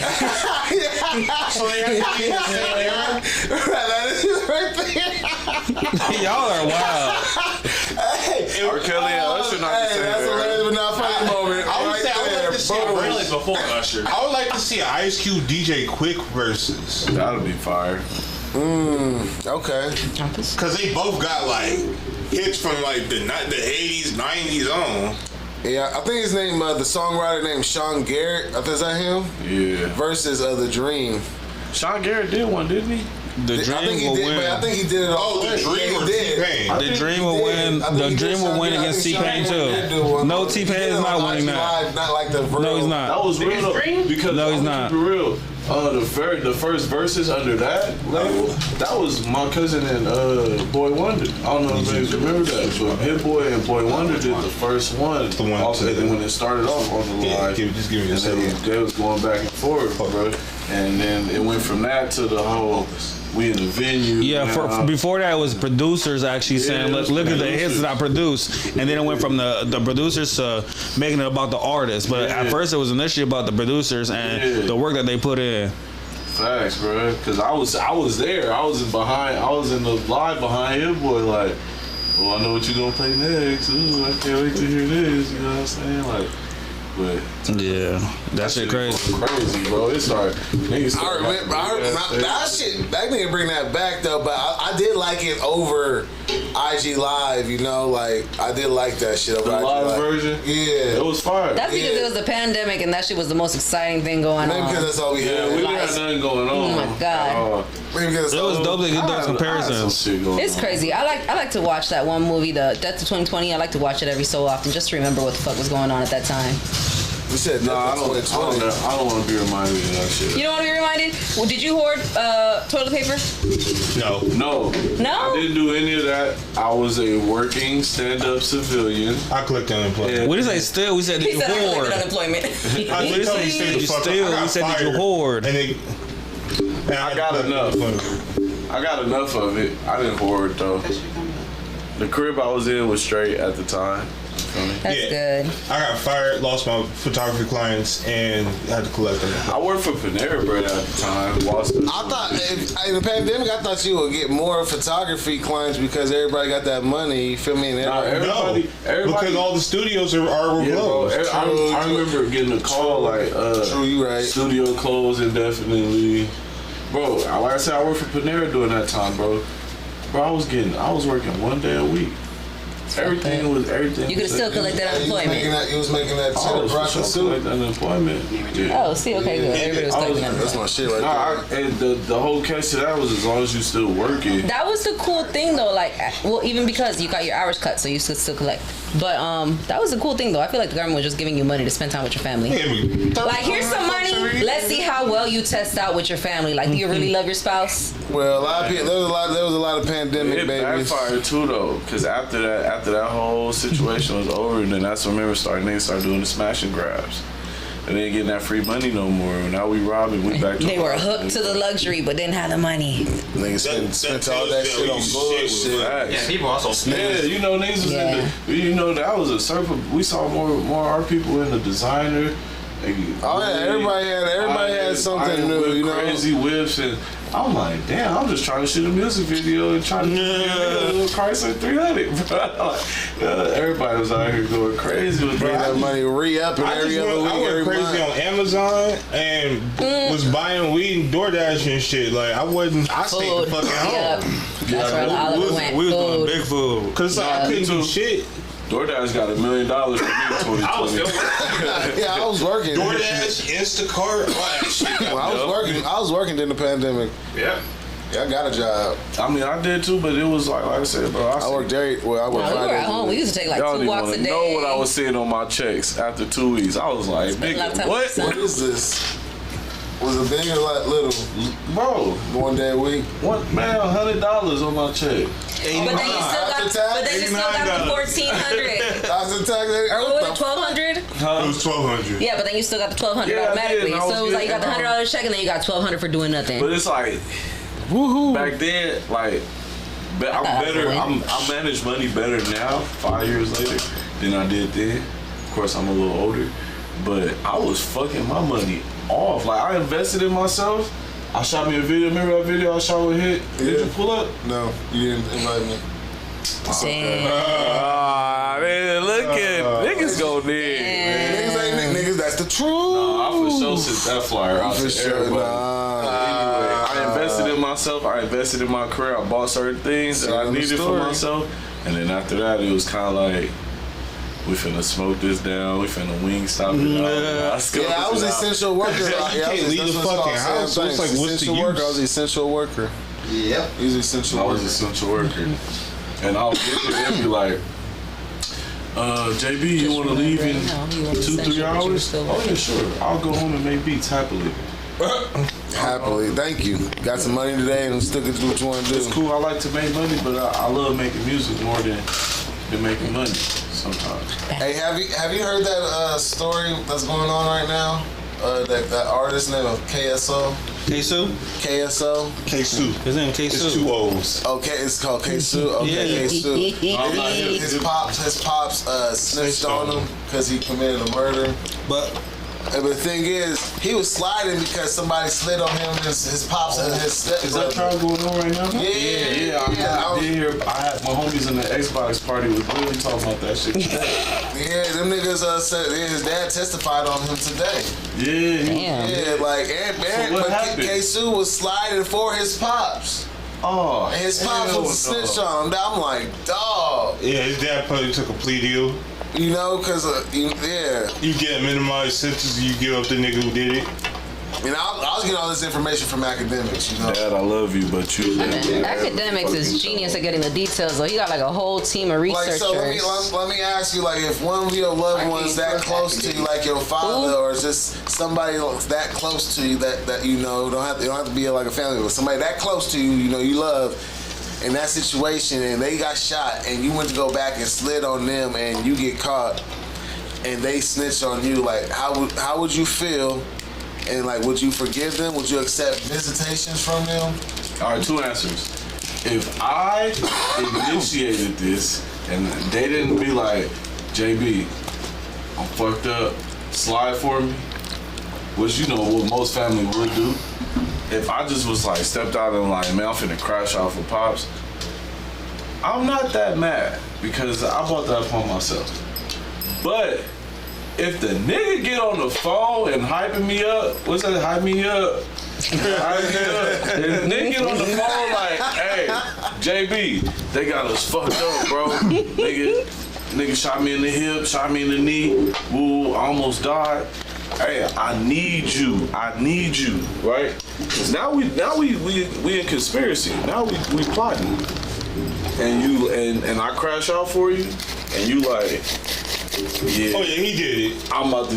Hey, JB's a fuck nigga. He did it. Nah, bro. Like, I'm don't pull up, don't come. I don't even need money on my books. If that ever happened to me, You come to a family barbecue, you getting fucked up. not even. My daddy getting off. You feel what I'm saying? My daddy getting off. so look, it One of the comes humblest, I'm paying somebody off that nigga. it comes down to Off, nigga. Oh, nah. Lights off, nigga. I'm just gonna distance myself from Nah, you gotta I diss that definitely am shit. 6 feet, nigga. Fuck that bullshit. I can't kill Pops. Yeah, bullshit, nigga. I can't kill Nigga, he just gave me life. He snitched on me, and I just slid for you because you got shot. Yeah, bro facing Oh life. no, he gonna have He gonna lie. He gonna lie. He gonna do I ain't gonna life. lie to you. It's gonna come down for me on my end. It's gonna come down to like this. From the gate, just shut the fuck up. Plead the fifth. You want to talk to your lawyer, and then when the paperwork come through, we gonna figure out what kind of evidence they got. But he said, what if he go against that? Hold on. let me tell you what it will be okay for on me or not okay for me. That's all. You know, you got your opinion, I got mine. When it comes down to this part, after we get the paperwork and it look like they already got evidence against me, I'm gonna be like, hey Pops, just go ahead, take the deal. You know, you older. Real nigga. You older, go ahead and continue to take care of the family. Just make sure you put some money on my books. I'm gonna be straight. I'm gonna ride this part out and I'm gonna take it. But if we ain't got no evidence and you just like, oh son, I got to, you know, I can't handle this jail shit. Nigga, hell no, I ain't taking no visits and all that other shit. Hell no. Regardless, I don't give a fuck. You saying if it look like you got a fighting I don't give a chance, fuck don't if they got evidence or swell, not. bro.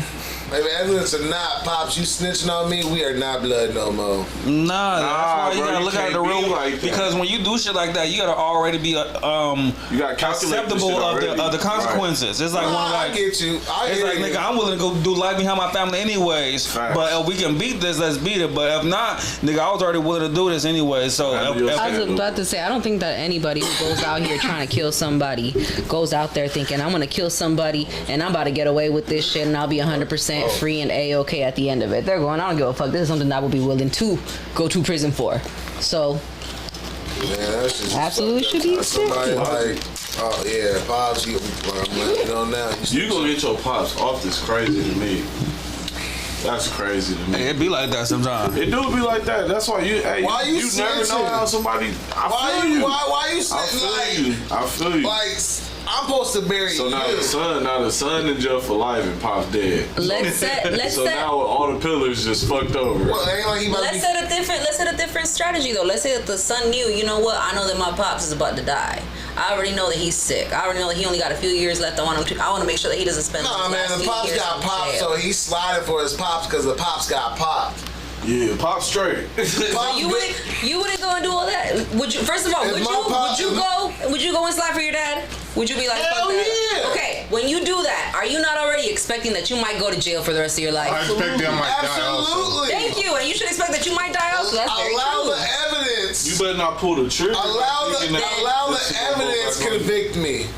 Don't be a part of the evidence. So that's what I'm telling you. So on top of that, let's say you do it, and let's say that they're like, you know what, we're not only are we gonna get you, we're gonna get your dad. But if you tell us that you did it, etc., and everybody goes. The dad helped him burn his clothes. Or one more thing that happens. Another thing that happens is a lot of the time. So let's say, for example, he already told. Let's say that the dude already told on himself. You know what? I confess. I did it, etc., etc., etc. So now, if the dad tells his part of the story, all it's gonna do is help the dad. The guy is already going down. He already told on himself. That happens also. What about that? So it's a dude right now. I zoned out because I was looking at, shout out Nubia and G. She said y'all cameras is looking clear as hell now. So thank you for the upgrade in the chat. My bad.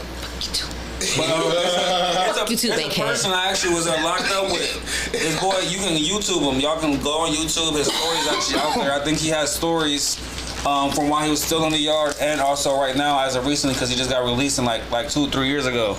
But he out of the IE. His name is Tyson. Tyson. His name is Tyson. 50 out of the IE. So what happened was he ended up getting shot, and his dad was in jail. His dad got out of jail like, hey nigga, let's go back on these dudes. So they ended up going back, catching the dude that shot him, and then they Dougie. And then afterwards they ended up getting caught, and I believe the pops told on his son. So the Tyson was in jail doing, I think he went to jail as a minor, so I think he was like 16, 17. He just got out. So I think he did like 25, 27 years, like type shit. Now that I disagree with. I don't think kids need to be getting given adult consequences like that. I think that's what got him out because it was as a minor, so I think that's what helped him get out instead of doing that full life sentence. I will find a way. My son slide for me. I'm not telling in any scenario. So you'll take that jail time for your son, knowing your son slipped for you. You would not snitch on your son to be free. Nah, yeah, good. Even though he's getting the time too, he's getting the time regardless. But you gonna take the time with him? Man, we in this yard together. Not full time, but Honorable, still get some time. honorable. I am. Because Honorable, you know but most why? people won't. Because you know why? 9 times You slid out of from 10, me, son, so I'm gonna be here with you. That part, but 9 times out of 10. We talked about this shit before. You know what I'm saying? We didn't just be like, I didn't just wake up and my son's like, yeah, Dad, I killed those niggas for you. Like, no, nigga, we talked about that shit. Unalive. Maybe they did. Unalive, I'm sorry. Unalive. Yeah, like. Yeah, but what if her dad snitched on her? That's what we're talking about. Also, though, I'm big on like equal responses. So it's like I feel like he should have gone through and just like shot somebody, not killed them. He should have shot somebody. No, they did it. His dad got no. That's you. Hold on. That's your stupid ass way of thinking. That's cool for you. I think about equality. You know what? You came and shot me. I'm gonna make sure I shoot you in the same way. You know what? Maybe I'll shoot you in both legs to take it a little bit higher. But taking life is a completely different thing. So it's like just level it out. Karmically, it should level You out. shoot me in the leg, they could have shot your artery, nigga. Nah, So cripple them and not kill them. Yes. If that's the case, I'm shooting your kneecaps, your ankles, your shoulders, and your wrists. Well, if they would have, If you cripple them, they won't come back for you because they can't walk. Exactly.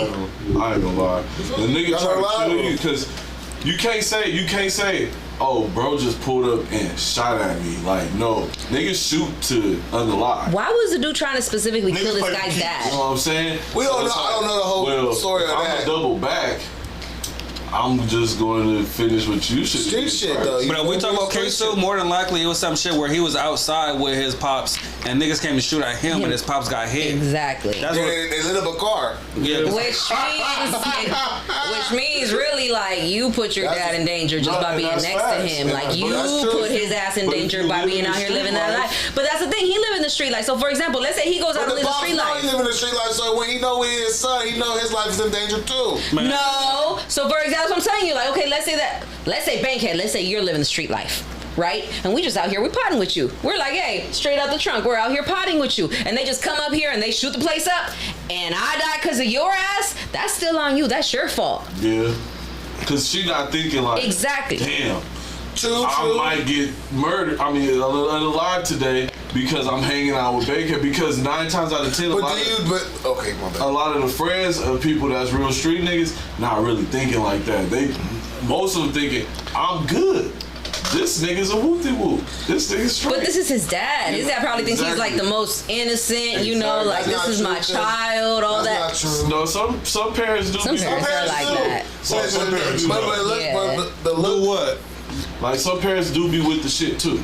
They do understand what they're like. they know they son dad is, they know their understand. parents are in. That, okay, but your dad is different. Not all families are like that. chances A lot of are- Hispanic chances- families mostly try to hide it from their parents. Know your deal when your shit. His? Man, my dad gonna walk in the room and let you know, nigga, my son is him. See? my dad gonna bank on me backing him up and His dad literally uses him as credit. Anyway. Hey. And his mama from Watts. So anyway, but for example, in Hispanic families. When she pulled up for the pop-up, she did let it be known. Yep. She did let it be known. What she pull up in again? Tell them, let them know what she pull up in. that 6'8" Impala. Oh, yeah, she a real one. That shit is clean. And it's hers. And that seafoam. Green, it was green. Seafoam Yeah, green, yes. Fire as fuck. Fire.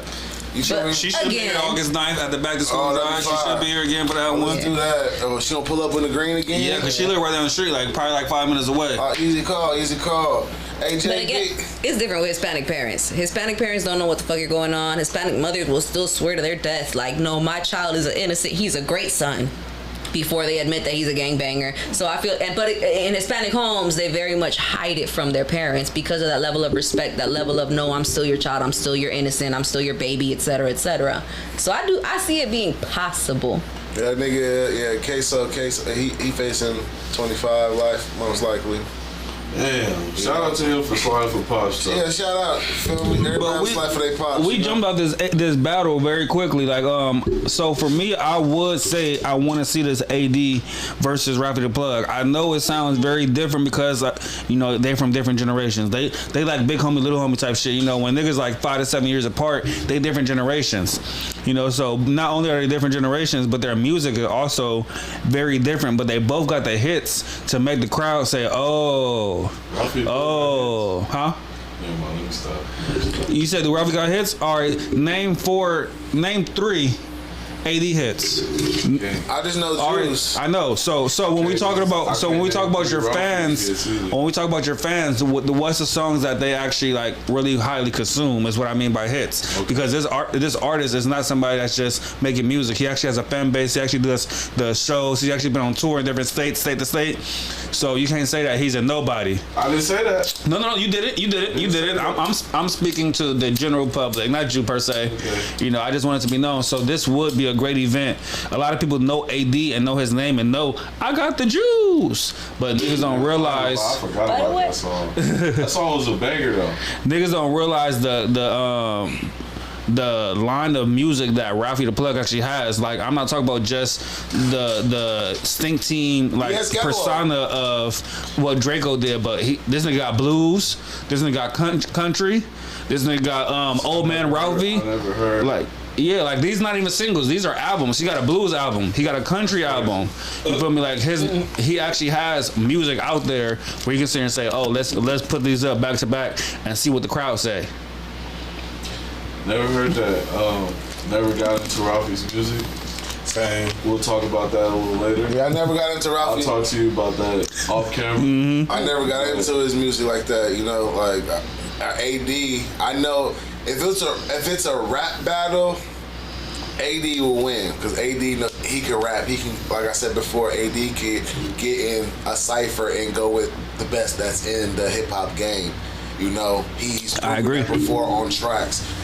But for catalog wise, like Sneak said, Ralphie the Plug has been on tour. He has a catalog of a variety of music, and he drops projects consistently. And he has that fan base just off, not just off his brother, but from the Stink Team. You know, the Stink Team name. And like since his Draco had a passing, Ralphie the Plug is the head next nigga in charge. You feel me? So he is the face of that movement right now. So Ralphie the Plug, if it's a versus, and Ralphie the Plug fans will be coming out way more than you'll see AD fans. No, yeah, niggas love Stink Team. You know, people love the Stink Team. So just off of that and catalog, if they doing a versus song for song, because AD might be playing songs we never heard, or songs that was out on his album that we never got a wind of, or that caught our attention, you know. So, but for me, I like Blue 89. I like both Blue 89 Part 1 and 2. Like me personally, like I don't listen to neither of them. I like AD more on his features. Like when he features somebody with somebody. And that's the thing for me. Like I thought that's what your argument was gonna be about the songs he got features with. It's like those is hard. Yeah. I know a lot of artists that know how to kill features but don't know how to kill their own songs. So it's like he got some dope features. He got some dope music. When we talk about lyrically a rap battle, if we talk about just a rap battle as if this is a rap battle, AD will take it. but if we talk about song for song, they both gonna be able to drop some shit where the next person can drop some shit after that, and that's why it's gonna be so interesting. That's why I think it's a good one. Only because their shit is so different, yet it can reach the same group that it's just easy to just sit here and be like, put that shit on. Right. Because all these niggas from the streets, so they all represented. All of them are pimps, hustlers, gangsters. So regardless of who's in the crowd, the age, they gon' it's relatable. Yeah, exactly. They gonna take it in. So you just gotta do your job as making sure that you're dropping that track at the right time. Because sometimes you just be dropping it in the wrong moment and like, oh, now that didn't hit. That didn't hit. That's what you gotta understand about that versus. I think that this is all genius publicity leading up to a show.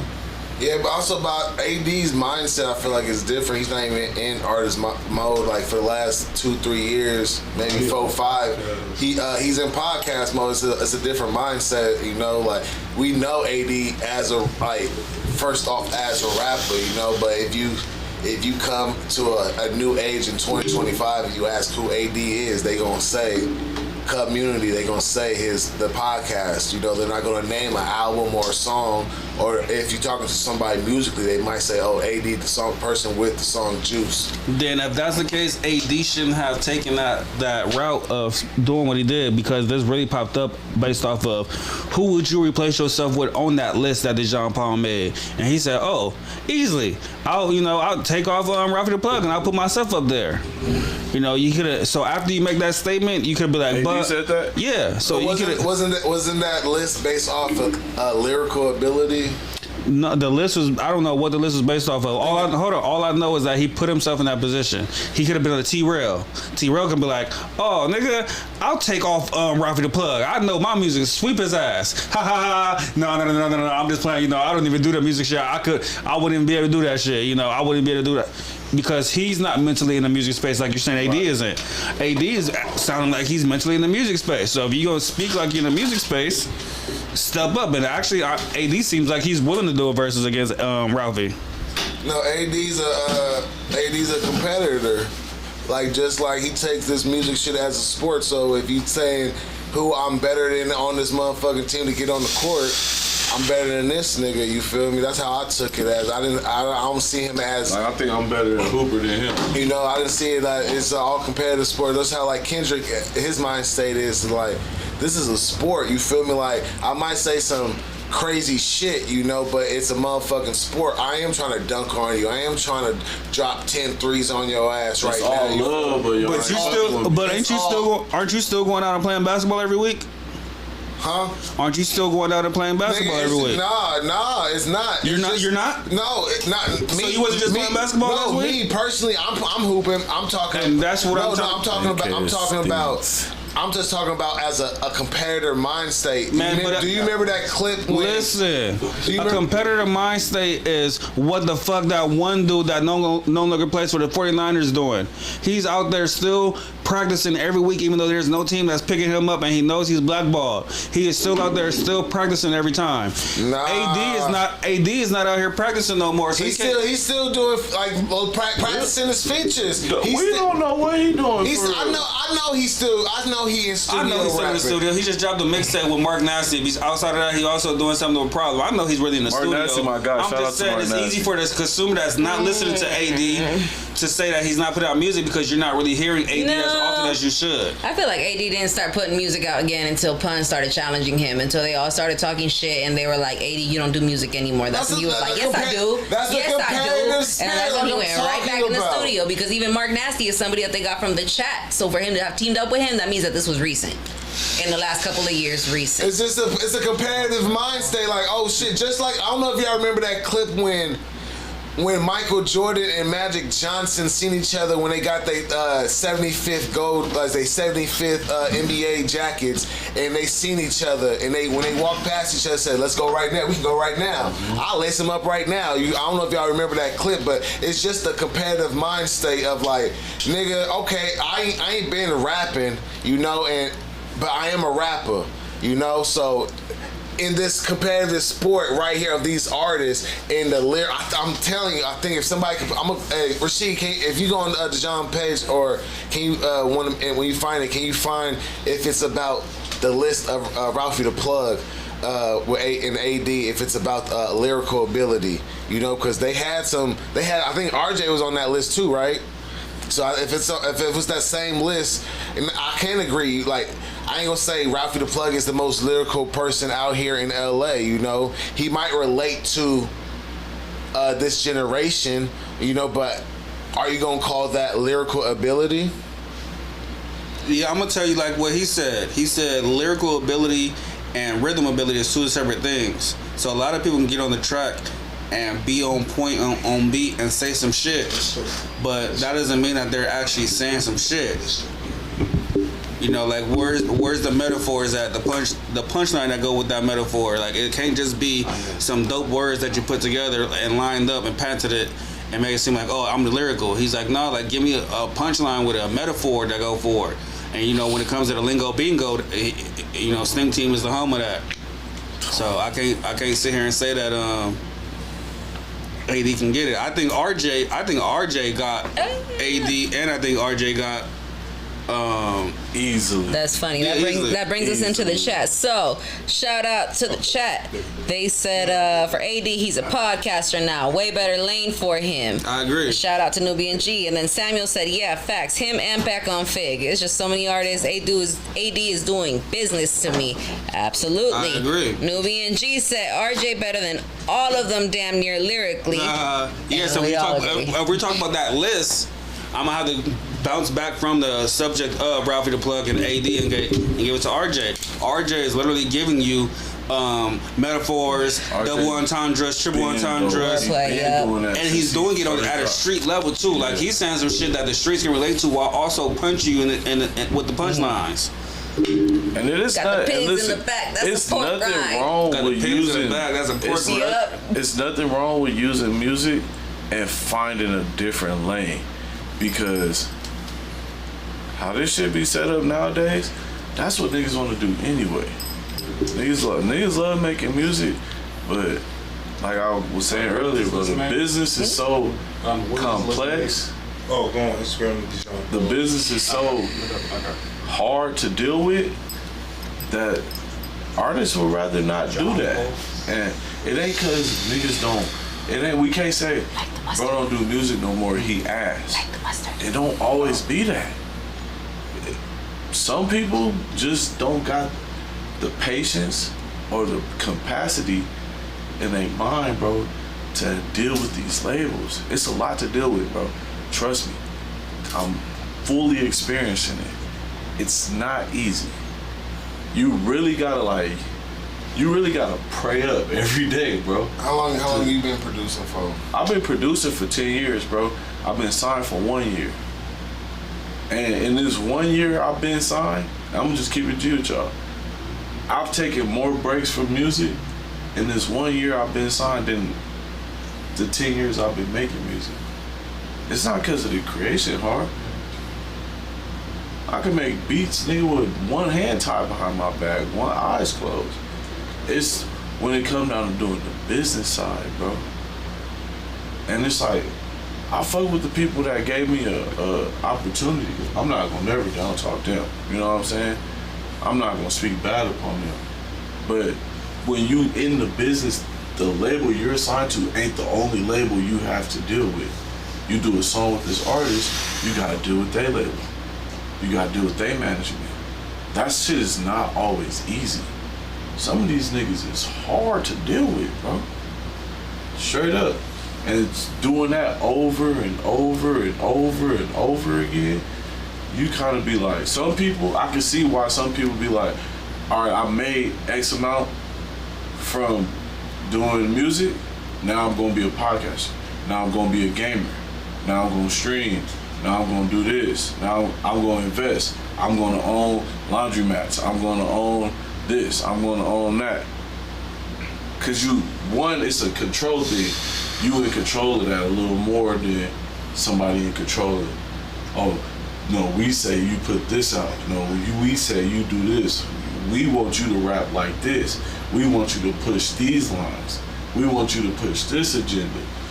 Versus, I just gotta wake up and open up my store and have my workers come. You know what I'm saying? It's just different, bro. Everybody don't want to do that shit for the rest of their life. Nah, so I 1000% agree with you. 1000% understand what you're saying, especially when it comes to being an artist, going through the stressfulness of dealing as a business person with these labels, but also the financial part that comes with it. So it's like I got to go through all this shit, and the finances also not added up to it because we seeing shit every 6-8 months when it comes to finances. If we sometimes get a year. Exactly. So it's like, when you talk about that and dealing with all the work that you're putting in, then got to deal with the struggle, the business part of thinking that something's going to go somewhere, then the next person's manager or the next person's label is fucking shit up, it comes back and weighs on you. Yes. I wasn't putting AD down. I'm on a microphone. Oh, no, I know. I just want to let the people know, the masses. I wasn't putting AD down. I'm just talking about shit as a podcaster. What AD? I know. I totally agree with you when it comes to just because he's doing something else doesn't mean he's not actually an artist. And that's exactly how he pushes. He's like, don't let this microphone in front of me and this camera in front of me fuck you up to think that I'm not a real rapper. Facts. And in the same sense, T Grizzly do the same thing. And in the same sense, YG do too. You feel me? T-Pain also. Right. No, T-Pain. Only thing is, yeah, but we talk about niggas that still dropping music and shit too. like T Grizzly he just dropped some shit not too long ago. But T Grizzly making $250,000 a month to play video games. Just to play Roblox. Exactly. And GTA. Oh yeah, that open forum shit. GTA, he got his own world and like me personally, I wouldn't mind taking that route, bro. Yeah, I'm gonna work my ass off and do what I gotta do right now in the music part. But I would love to be like, cause I'm a gamer too, so I would love to be like, bro, shit, $250,000, shit, 150 a month, 100 a month. I'm happy with the lane that AD them took building the Fake Community World. I love it. I appreciate it. I watch them. Yeah, it fits them. I watch them every single day, and I look forward to their content every single day. But I also feel like, when it comes down to being an artist, be an artist also. Don't let one take you away from the other. And he tried to make it up by doing recording songs on live. So he's like, look, I'm gonna do two birds with one stone. I'm gonna start recording songs on live. Y'all can watch the process and we can do it like that. But he stopped doing that too. And those songs never came out that he did that live with. That's so a motion he should have probably kept going. And so it was who has the best bars Okay. That was the post of the whole controversy on the Jean Paul. I think Ralphie has better bars than AD. Yeah. So actually, that's why Ralphie got on today when he was on Back on Fig, and he actually talked about that. And that's why I was like, I think that's what the competition is about, but I wasn't sure if that's what it started off as. But he did mention he had AD on the phone. And he was like, all right, give us your best bar, like from any one of your songs, give us your best bar. He was like, oh, I got all the songs. Okay, no, but give us your best bar, like lyrically, as far as using metaphors, using wordplay, using all of that, like. And he just like freestyled some shit right on the spot, which was cool and all, but it's like it wasn't actually answering the question, which was about his bars, about actually having some type of like wordplay going on inside the words that he's using. So as far as that goes, no, I don't think AD has better wordplay or better bars. I don't listen to enough Ralphie the Plug to confirm or deny these allegations. I don't listen to too much of either one of them, but by what I've heard, it's still very much so. Ralphie has so much more of a creative way of phrasing. I feel like if you ask AD on the spot to give me your best bar you ever spit it, he'll give you a bar. He did get asked, and he didn't. Oh, I thought you said that was Ralphie. Ralphie asked him on the phone. Oh, okay. They live on YouTube. Okay, I didn't. Okay, my bad. He asked him. He made up a quick bar in a moment of some niggas only know you because who your brother is. And he was like, that was cute, but you just put words together. You didn't create a bar. Like there was no metaphor in there. There was no entendre. There was no double entendre. Like that was just you just said some shit. He's like, he made a statement.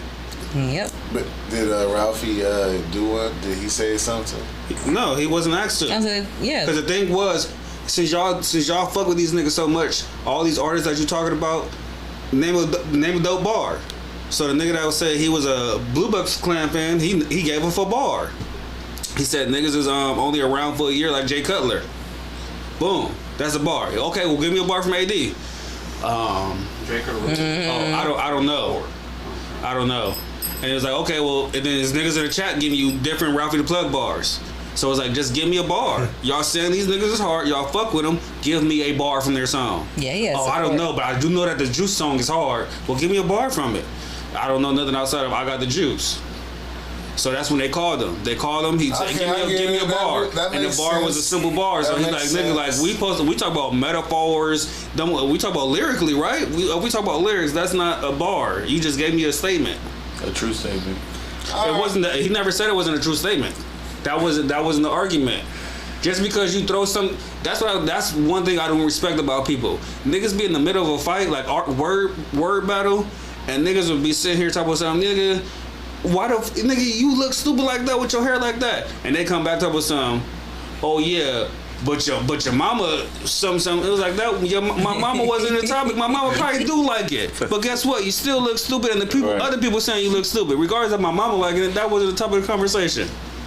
We're not talking about that. We talk about this.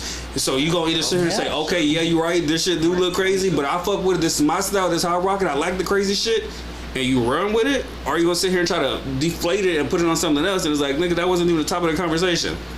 Let's stick to what we talking about. Hey, that rap shit get. Hey, I'm glad I'm not a rapper, bro. I just get to make the beats. Hey, does ever the producer world get like political? Yep. Yeah, listen, I ain't gonna say no names, but I had a little powwow with a producer, man. Well, I kind of told you a little bit. Yeah, but you know, it got, and I was and I was thinking to myself, like, when it was going back, me and bro was going back and forth, and we was like, we didn't take it like to the internet or nothing like that. We kept it on some just phone to phone. But I was thinking like, damn, I'm in a producer beef right now. And it was kind of funny to me, but it get real political, bro. It get political, bro. That is funny though. I've seen it on the lowest to highest levels, bro. I'm gonna just say that. I feel you. It get a little political, bro. Nigga, we all trying to achieve the same goal, but you gotta understand, this is how I put it. Music ain't nothing but a big ass high school popularity contest, bro. 2.0.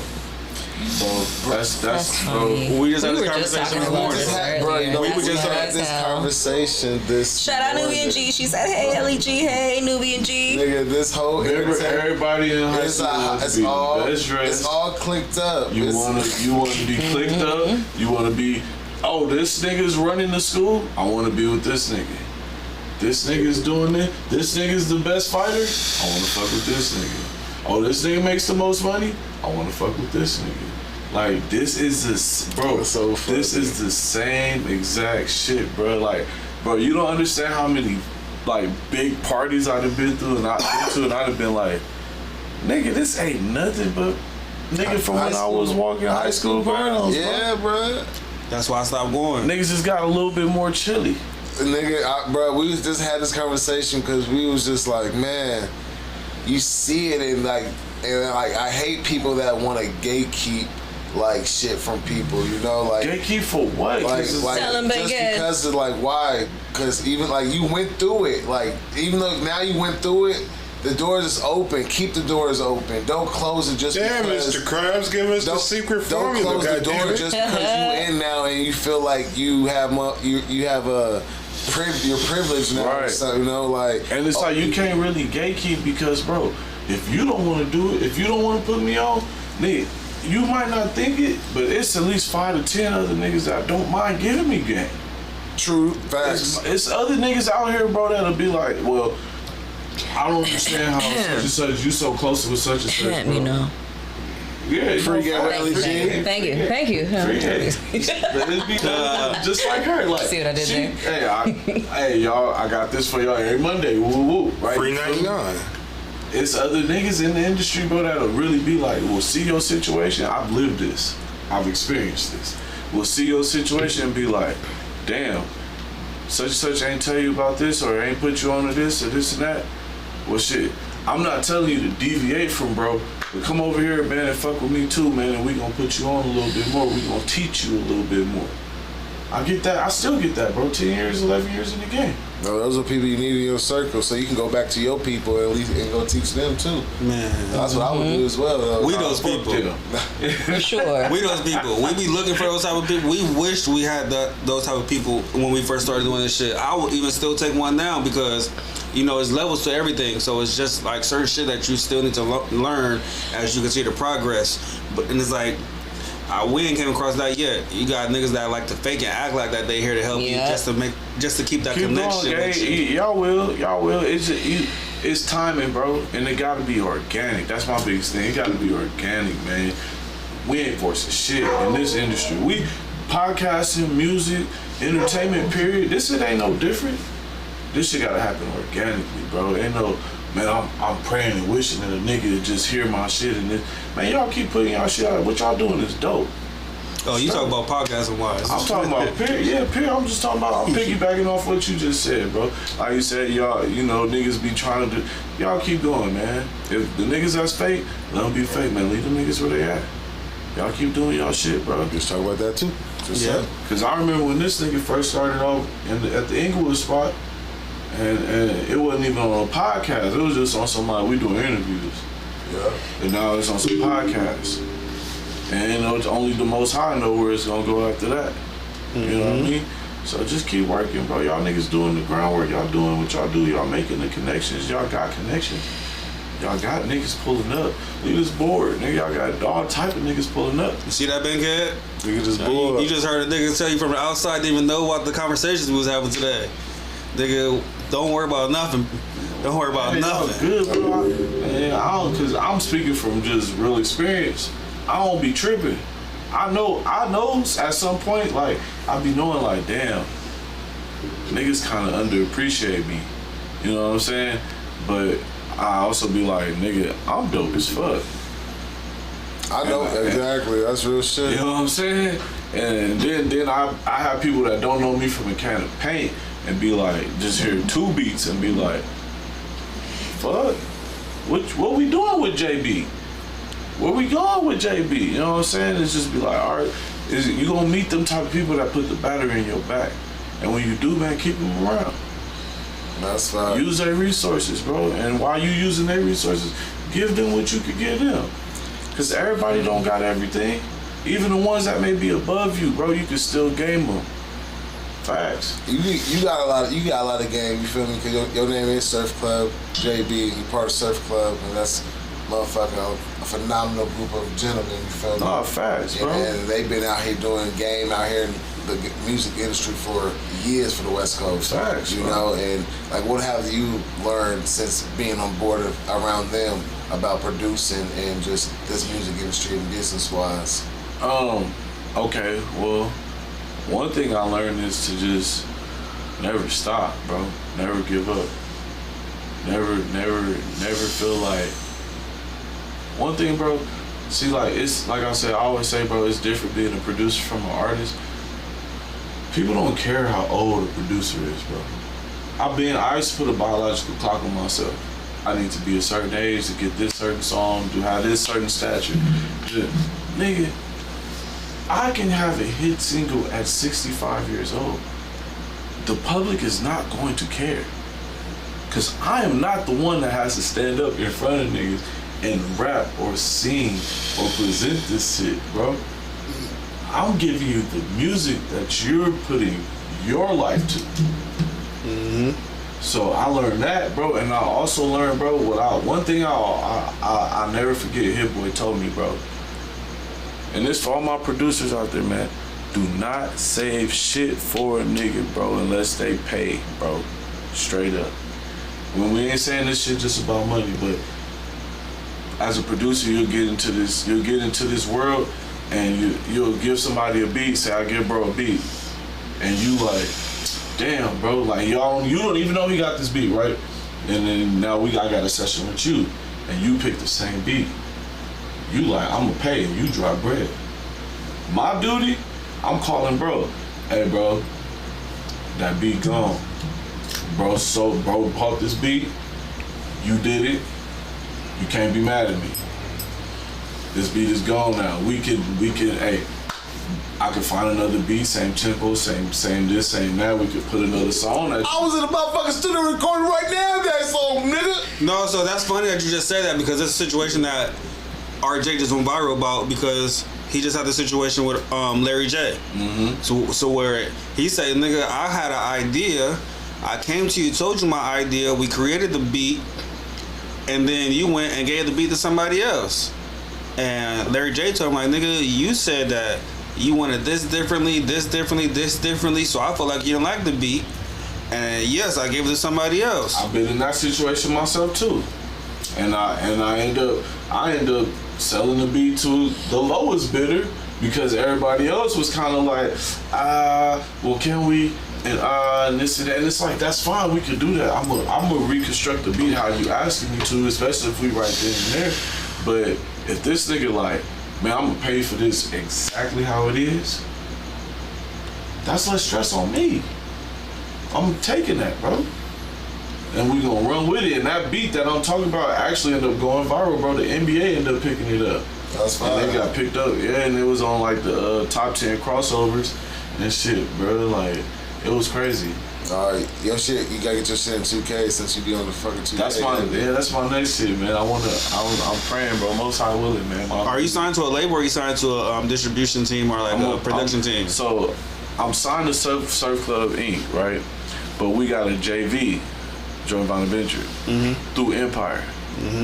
So it's like, I could say if I want to like really like finesse, I could be like, yeah, I'm signed to Empire, but it's really a pub deal through Empire. That's good though.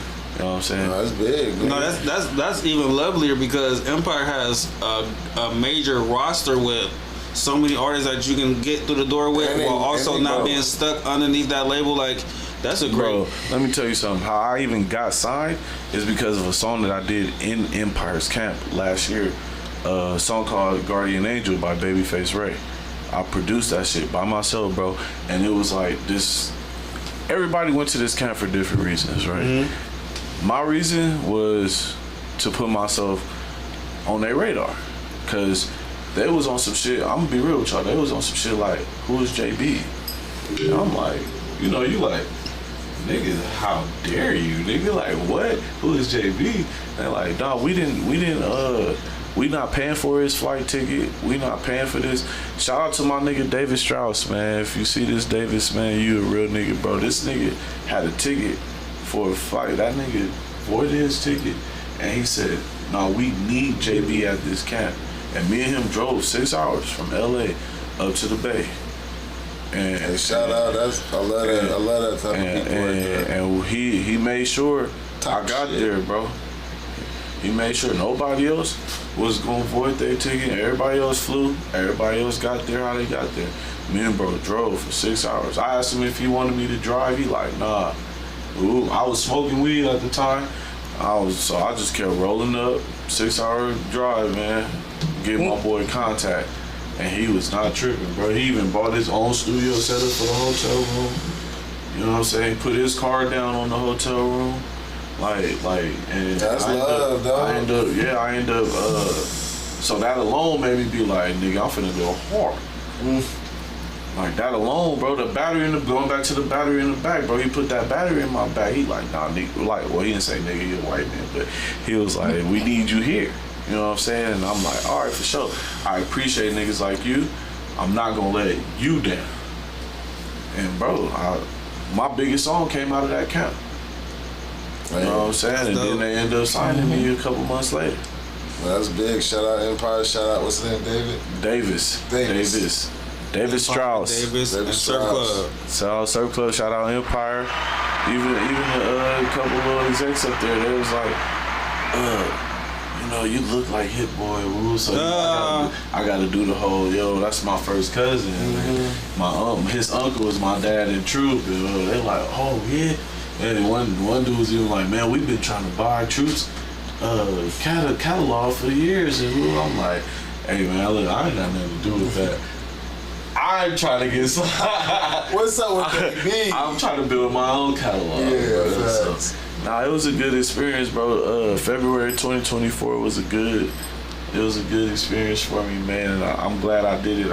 I'm glad I was able to get up there. But it was all written. It was supposed to happen. You know what I'm saying? Like how it happened, bro. But before that,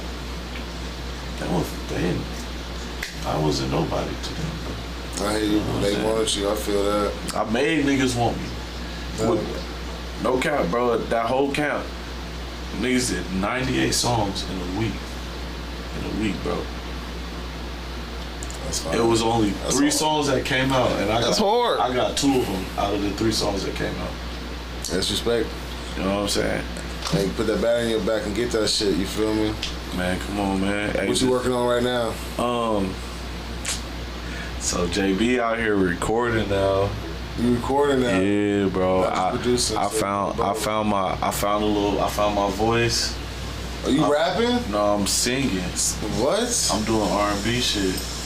After this, I'll send it to you. But Ellie, you see? Can you picture him singing? You got auto-tune on your shit? You know what? We don't need to. Sing a little bit for us. Yeah, you got hit. No. You can't be all shy like. You got hit. Hold on. I hate that shit. You cannot say I sing and then not do shit. Hey, listen. I believe I can. Then you're not a singer. I'm sorry. I can't stand those type of people that are like, oh, I sing. Oh, really? Sing something for us. Oh, no. I can't. I can't do it in front of. The chat said, who? He sound like Barry White? That's crazy. See, that's why I said I gotta prove them wrong. I just gotta send the music. No, that's live version right here. Man. So you know what's the funny? camera said, come on. That's not a singer then. He looked down and thought about it. Like, okay, maybe he listen to the camera said, I just started recording in like a couple months. Like I ain't been doing. I didn't say. Yeah, JB been doing this shit like nah. Look, he put on his deep voice. Yeah, he does sing like Barry White. Man, last nigga that want to speak Spanish. Now this nigga that don't want to sing. God damn it, yes. Man, listen, I love y'all. I love y'all. You a singer or no? Fucking sing. I like to see. What's your go-to song? I like to see right now. Like, you can go sing something right now. What's your go-to song? Gun to head, nigga. You gotta bust out some lyrics. What's your go-to song you bust out singing? Usher, Superstar. Go. Number one. No, I'm sorry. I'm not. Or singing. DDG. I did sing it in some karaoke shit a couple years ago, but that's about all niggas getting out of me. We ain't getting shit out of this nigga. Leave it alone. I'm not leaving it alone. What the fuck? You can't sit here and bring out a fact like that. Oh yeah, I sing. I'm over here singing. I'm getting mine already. Come on, superstar. Nah, I ain't ready, bro. I'll be your. Groupie baby. No, come on. My superstar. Hey, somebody cold for saying a Barry White voice in the chat though. That's crazy. I know. Look at that. That's a great change of subject. That's crazy. You peep that? You like that? Yeah, I feel so switched. You want to change the subject? It's all good. But All right. But have you heard about send you that? the music though. All right, send me the music. Send me a mix down. You feel me? Have you heard about that artist, young inventor? He's a black inventor named Julian Brown.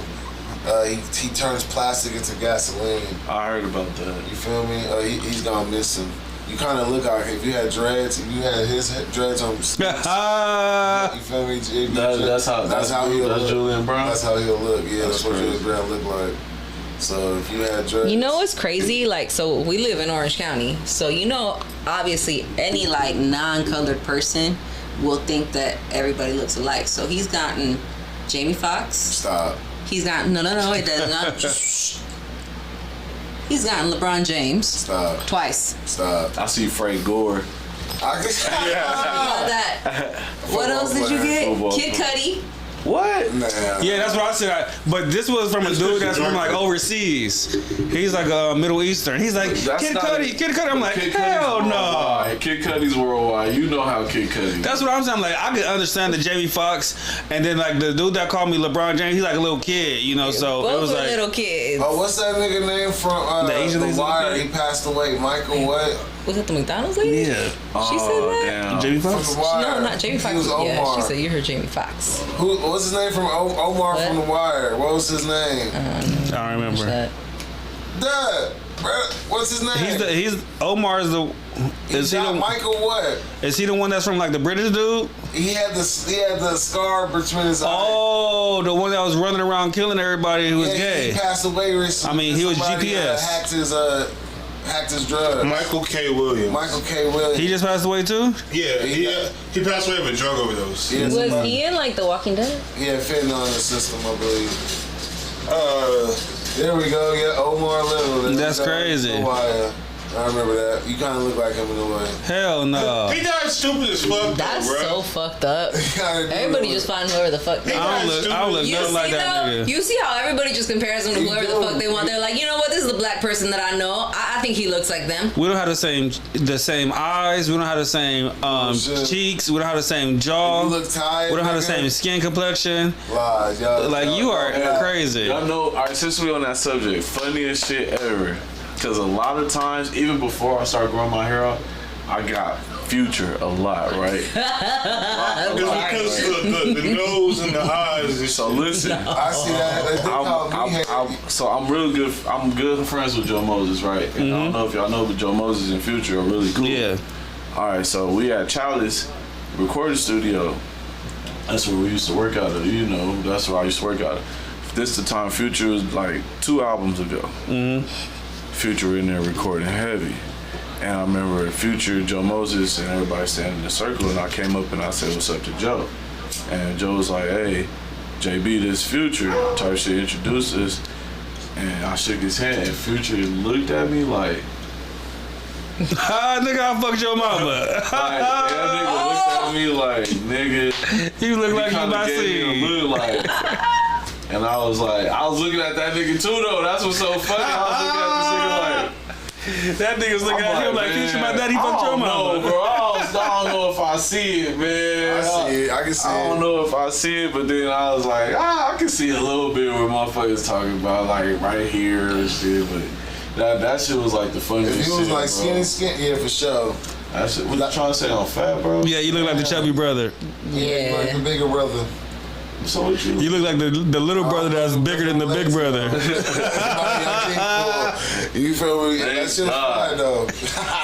Shit, before I grew my hair out, I was at the mall. This old lady thought I was Teddy from Black Ink Crew. Oh, that's crazy. Bro, I got the crazy shit. I got mistaken for Noah James. I done got Ron Artest. Well, I understand Noah James, for sure. I can see Ron Artest. I got Ron Artest. I got Lil Romeo. I can see Ron. I don't know. I can see Ron Artest, but I don't know about Lil Romeo. I can see Pete. That's funny as fuck. Carmelo, I got Carmelo before. I got Tyler Perry. I got Tyler Perry. The funny thing is, You got Tyler Perry? Tyler Perry. Yeah, I got Tyler Perry before. Yeah, I didn't get that. I just got Tyler. You said you got Medea? No, he's talking about. Oh, damn Medea. One time. The funny thing is, as much as you keep getting confused, we should start doing appearances. Like LeBron James doing birthdays.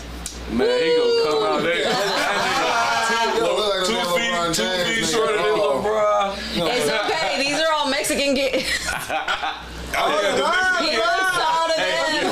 I can do the 7-year-old kid parties. Roll jersey, a Pistons jersey. The funny part about it is like this little Mexican kid when he seen me at the time, I had the Looney Tunes jacket on, so it looked like I'm Space Jam. So that was really like. So the little kid, the little kid, he looking up at me, he's like, "Are you LeBron James?" Oh, but no, he said, "Are you LeBron James?" Right. I was like, yes. Yes. I was like, no. Autograph? You should have made his day. Yes, you want an autograph? Oh, so he'll post it with his family like, look. Yeah.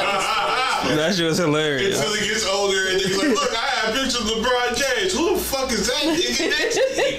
I mean, if you take a picture, I am like 5 feet taller than him, so it looked like I could really be him. But that's the thing. You just don't do a picture. Just do a quick autograph. Here you go. He'll never have to know. Hey, He'll be like, I got a signature from LeBron James. I do want to go back to that guy real quick, because we did get a little off topic. It was a serious matter from my man Julian Brown. Oh, the little kid that went missing for He's not a kid. Yeah, he's a young inventor. He turns plastic into gasoline. He's a black young inventor out of Texas. He has been missing for 2 weeks, and before he'd been missing, he'd been posting videos of like strange things been happening to his environment where he's living and shit in Texas. I'm gonna tell you this. what you gonna mean miss? strange things happen? Like drones, helicopters flying over his shit and like hovering and shit, you know. So look, If you go missing in the South, preach on that. you go missing. Well, my answer to that is when you bringing out something just like my wife said earlier, that's how they end up doing that shit to Tesla. Tesla was like, look, I got to wait for us to be able to give out free electricity. So it was supposed to be free with his Tesla man. What year was this? Eli- This is like the early 1900s. yeah, this we're talking about like Nikola Tesla, the one that the company's named after. This is actually a person But from they back ended up using then. Edison's idea. Yeah, so Edison and Nikola was competitors. So what they did was they put Tesla out of business, called him crazy, made everybody believe that he was crazy, and then went and ran with Edison, because Edison was willing to say, look, let's charge these motherfuckers for energy. Where Nikola was like, nah, like we can give this shit away for free. And look, actually, you guys don't want to do it. I'm gonna build this shit myself and show y'all this is possible to be done. So I feel like this is the same thing right here, where it's like this dude just told y'all, look, I know y'all trying to bait yourself in and try to say gasoline ain't that, but this is another way for us to get gasoline without going looking for oil, going and digging other countries and stealing their country for oil to get the gasoline. We can do it from plastic. And they was like, nah, nigga, we trying to lean towards this electricity right now. You fucking shit up. That's what I feel like. There's an older gentleman back in the day that did this shit in Detroit. He did it with water. Yeah, hydrofuel. Yeah, he did it with water, and that shit happened. So, and he, I don't know if he ended up dying. I think he ended up dying. Wait, who? Don't quote on me that he died or not. Wait, who? Black man from Detroit. He built a machine where you could use water for fuel. In 40 years, you're gonna be hearing about a company and not do his name doing the same shit. Bro, it just, I was literally about to say that. I was waiting for y'all to finish. I was about to say, bro, ain't it crazy how people will start shit and then go missing or die weird ways, and then conveniently, the big guys with the big bucks are doing the same shit that this small time dude. Why not just pay the man, bro? So what they do is they go and they end up paying the company, paying the company's, like the family's estate. So it's like, oh look, your husband owns this. Right. We'll give you $5 million for this, Right. and for the family, like, oh, $5 million. Bro. But it's like then on the back and they go and make $30 billion. So, for example, with Tesla, though, the whole reason of not going with him was purposely because they're like, one is renewable energy. That was the most important part. It was renewable energy. There's no way to put a price on renewable energy if it's something that can be easily obtained by everyone at any time. It was wireless energy. So you don't actually have to plug into anything. You literally just kind of like go out into the street and catch energy. That's going to be something, again, that's hard to measure. It's hard to meter. It's hard to charge. It's hard to put a dollar price on. The people who were funding Nikola Tesla was actually JP Morgan. So Chase is what they're known as now. So it's like, obviously they're going to go with whatever's going to make them the most money. Since Edison was down to do something where, you know what, well, this is something that's regulated. They have to connect this way. There is a gate right here where we can put this price point at. They're like, all right, that one makes us money. This one makes us absolutely no money, basically. Because they can shut it off grid by grid. Hey, you want to know? Exactly. But with Tesla's system, they wouldn't have been able to, because every tower would have been its own individual source of power that's available wirelessly to a certain amount of space around it. You want to know a crazy conspiracy when you said JP Morgan? You know, JP Morgan got off the Titanic when it went down.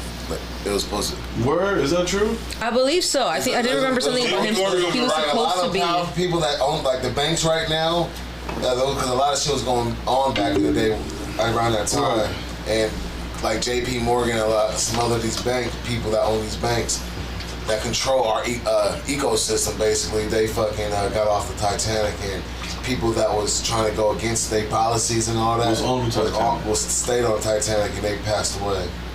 And also, this is Titanic's first voyage. And so when you talk about Tesla and back in the day, and I have to do the timeline, but yeah.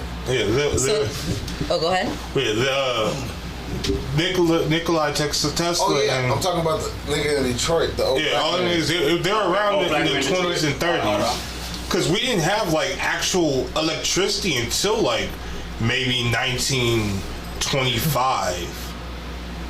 So first of all, did you guys know that JP Morgan actually owned the White Star Line in 1902? So he was the owner of the company and the property of the Titanic. Secondly, because he was the owner and he had all the information on it, he probably knew about the fire that had been burning in one part of the ship for about 2 weeks before it took its voyage across the Atlantic.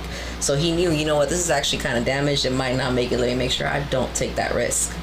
But it might make it, so I'm not going to go ahead and raise concern. The glacier, right? No, so because that was the hull was already compromised due to the fact that I think like a few layers of the hull had already been taken out by the fire. Because it's so huge of a ship, basically, that they didn't catch on to the fact that it was on fire until it had already been burning for a while. So it burned through a couple of the levels of the hull. So when the iceberg struck it, it literally got it right where it was weak. Damn it! You need to stop doing that shit. We're gonna start putting together a blooper reel like every time Bankhead start a video in the music in the middle of streaming. I was getting there. Also, fun fact: the Titanic was 8 times smaller. Sorry, Titanic was what? The Titanic is 8 times smaller than a regular cruise ship we have now. So, if a regular cruise ship hit an iceberg, it'd probably break the iceberg. And even at that time, we would have broke the iceberg, but there was a fire that was already going on for I think like a week. So the hull was compromised. So instead of having like 7 layers of hull, the fire burned away 4. The iceberg killed. Exactly. And JP Morgan being the owner of IMM, which was the company who owned the White Star Line back in those times, means that he would have had this information, and he would have known, even though he booked his first class suite, he would have known, you know what, this is not something I'm about to risk myself on, but if it all goes well, I'm gonna just go ahead and let them risk it. You know what I mean? So And even though they were doing women and children first. Survivors from that though? weren't there survivors? Yeah, of course there were survivors. There's not any known survivors now. I mean, this was over 100 years ago. Facts, but some people survived that, didn't they? Yeah, They did. A lot of people. I believe the movie Titanic. I have, but That old lady. I believe there were like in there. She 200. was one of the survivors. oh word. I mean, in the movie, yeah, but that wasn't a real lady. But you gotta understand that movie is 7 days long, so niggas definitely definitely fell asleep in that It movie. says 700 survived. So there were Okay. 2,200 people on board. 700 survived. 1,500 people died. And those 1,500 people were the people in the lower deck, like the Irish immigrants and all The that. men. The men, yeah. Shout out The to captain, because the captain always goes down with the ship. Shout out to the cook who survived by being drunk. Salud. Well, and I thought A lot of people, it makes you. took shit I to thought their how head, so they jump in that water. constricts They body your be veins. gone. Overall, yes. So pretty much it's like it's your level of drunkenness. If you're in a certain place, you're good, and then once you're starting to come down off of it, that's when it goes ahead and your temperature drops. So he pretty much stayed drunk enough to where he was still good enough until they found him. Wow. In the water. It was one of those like, the ship is going down. I'm gonna be drunk when I die. I'm gonna die anyways. Fuck Die it. with this And he liver kept going. drinking Hell as the yeah. ship was going down. So then, by the time he made it into the water, he was fucked up, and he still lasted until people came and That would found be him. me. Fuck it. That's I'm about to die. Let me take all the that's wine. just I'm about to be thinking. floating with a barrel of wine. I'm nursing it the whole fucking time. Nah, I'm taking that shit to the head, to the bottom. For real. I'm dying because I can't do it. As soon as my shit go in there like straight, I'm like Yeah, he was. He sucks to not be a drinker. I don't give a fuck. You better take that shit. Like this or death, nigga. I'm taking I this. feel like stressful situations make alcohol a lot easier to take. Like when my grandma died, I took a whole bottle of Ciroc straight. No chaser. Ciroc. Yeah. I feel you on that. When my baby mama passed, I drunk a fifth of Casadores. And did you feel anything? Feel it, yeah. Right. Did you? No. In the moment, though. Honestly, as you were when you're in the moment, you don't feel it for shit. Next day I woke up, I was Exactly. like, yo, what the fuck did I just do? But yeah, nah. But in the moment, shit. Grief out power. I'm about to die. I was Fuck. on it. Yeah, when my mom passed, I polished off a bottle of Jack, so. Look, shit. we're drinking moonshine on the Titanic. I don't give a fuck. If we're going down, we're going down drunk. Sam said that was a shit show. I've taken an ice bath before, but I feel like if I was one of the people that had to jump in the water of the Titanic, once a toe hit that motherfucking water, dead. Died from the cold shock. Hey, you go pee in that Atlantic. You go pee in that. He said, I'm not going for no door. Fuck that. Yo, shit gonna spring me. Yo, shit ain't peeing nothing, nigga. Yo, your shit gonna shrimp. We gonna be like, nigga, what? You pee, nigga. Your shit gonna frozen. Ooh, here's a good question, There's gentlemen. a ball of piss. Gentlemen. Yeah. You just not survived, but like the Titanic just went down. You're floating in the ocean. You got your lady love with you. You got one door, two of you. What you doing? Shh, let the bubble stop. The fuck? Make it. She didn't make it. Oh, nigga. We sharing this board. We sharing this board. We sharing this board. Nigga's hilarious. I ain't gonna lie, I'm figuring out a way. Help us. She didn't make it. She drowned. We sharing this board. We taking turns. He said we taking turns. I got 20 minutes in the water, then you got 20 minutes in the water. I'm not gonna lie, I did wonder that. It might really be like 5, 4, 5. You said 20 minutes? That's too much. No, 5 minutes we rotating. Every 3 minutes. And that keeps you moving too, because now you gotta figure out how to get on the door. Now I gotta get off the door. You know, now we Keep your gotta mind going. Keep your mind exactly. ready so you ain't thinking about the really good. Yeah. You guys seen Bruce Almighty? Yes. When he yelled at that lady, he's like, "Could you not have taken turns?" I'm like, I agree with that shit though. That makes so much sense. You could have just rotated 5-minute intervals, and both of you would have made it to New York. No, I felt She like didn't give a fuck about him. She was like, you know what? I feel fucked the poor guy. This'll hide it. That Titanic shit was too dramatic. I fucked the bum, and you're the only one that knows. This how I'm gonna get rid of him. The chat said, "Nah, I'll see you next lifetime." Yeah, I gotta drown my shorty. You're like, come on, man. Nah, No, Cause it's like, it depends. How long you there's gonna a be? board out there. How long you gotta wait until being rescued? Huh? Oh, you know what? That's an excellent question. Yeah, how long did it take She them to said get that rescued? Diddy juice. You seen that? Somebody said Diddy juice. I was like, I think they talking about the Casadores you was drinking. Yeah, how long did it take? Hey, I was grieving. Y'all cut me some slack. This is the early 1900s. They didn't have walkie-talkies and none of that. Survivors in the water of the Titanic sinking waited approximately 1.5 hours for rescue by the RMS Carpathia. Okay, that's in the water. Wait, no. I was gonna say that's the people that were in the water. Hold on. Oh no, that's the one we're talking about. Shit. Okay, yeah. Because then it took another 4.5 hours to transfer all the survivors from the lifeboats to the Carpathia. So yeah. So it took them an hour to get to where they were. Hour and a half. An hour and a half to get to where they were. It took them an additional 4 hours to get everybody on the boat. And I'm sure... No, not to get them on the boat.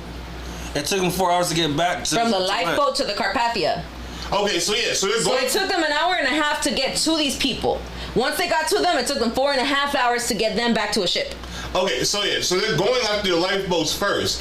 We're floating in the water, so we're waiting a whole 5 hours in that water.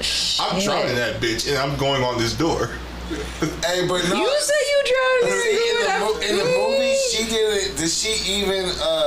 It was enough for 2 people. I would have drowned her. But did she even offer to get off and be like, yo, your turn, Jack? No, she was like Josephine, the flying machine. Hey, I don't know about. It's so cold. Yeah, she was going to have a good time, and she had that big ass Jack, that big ass shit on. That could have been cool. I never understood what she was like. I'll never let go, Jack. Blink. Dropped his ass in the ocean. An hour and a half. And then you don't know what's swimming under you. You don't know what's If something brushed my leg, I'm spazzing. You in Atlantic or Arctic? That's what I'm thinking first. I think my heart, I will have an anxiety attack just off the fact that every body of water got something in there that eats something. And that's my whole thing. Is like I can't fuck with water not because I can swim. I can swim, but nigga, what's in this motherfucker? Nigga, that lives there. That's their home, and I'm invading it. 7 were picked up from the water. 5 of those 7 survived. Oh fuck yeah! I'm drowning her. I'm making my. Honestly, though, that's an excellent point. That's just the people that were picked up out of the water, though. My percentage of living. Do you know how many people survive by clinging to a lifeboat? 5 out of 6. Not on it, just clinging. You're doing 4 out of 7 now since you're killing somebody. Exactly. 4 out of 6 actually. You're evil. Look, they had a way better odds than the people who were in the water. Exactly. Why not even your odds a little bit? But shit, that water though is probably so cold. It says 50 plus. It says 50 plus were saved that were clinging to lifeboats, like upturned lifeboats and shit. 50. So just by hanging on to it, 50 people were able to survive. Only what did I say again? 5, 6, 4, whatever. 5 out of 7 survived getting out of the water. I agree with you. Fuck it, they gotta die. I have to drown my bitch or the person next to me. There you go. That's a better idea. That's a great idea. I like that one. This is crazy. Look, baby, you gonna get out the door real quick. You're gonna kill the dude next to us. And then we each got our door, and we're both good until they come. I've been thinking I just wasn't gonna say it out loud. I'm like, hell. Sounds like a plan. And then bring somebody over. Hey, y'all live the rest of y'all life like nothing happened? Yeah. I did what I had to do for me.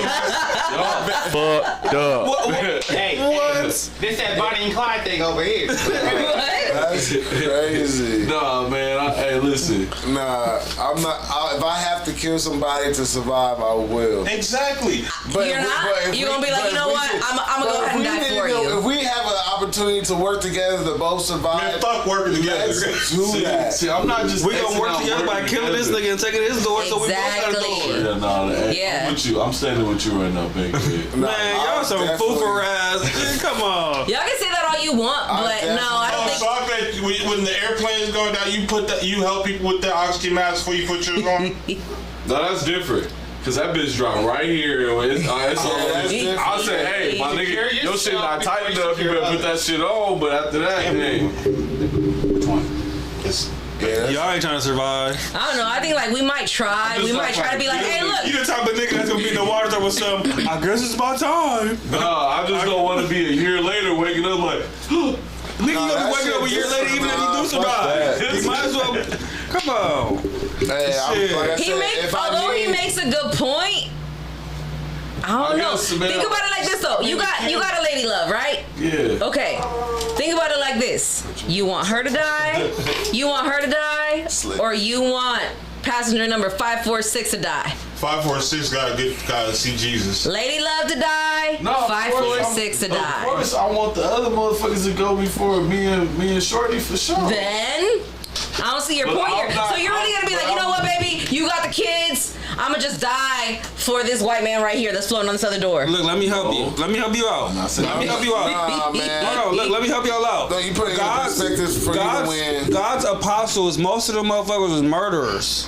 Damn. You know, John himself was one of his best people. You know, these people, you know, you got to do what you got to do to survive, and then you go back. Are you trying to say as long as you repent afterwards? Man, you been hanging out with Catholics too much, baby. I love you.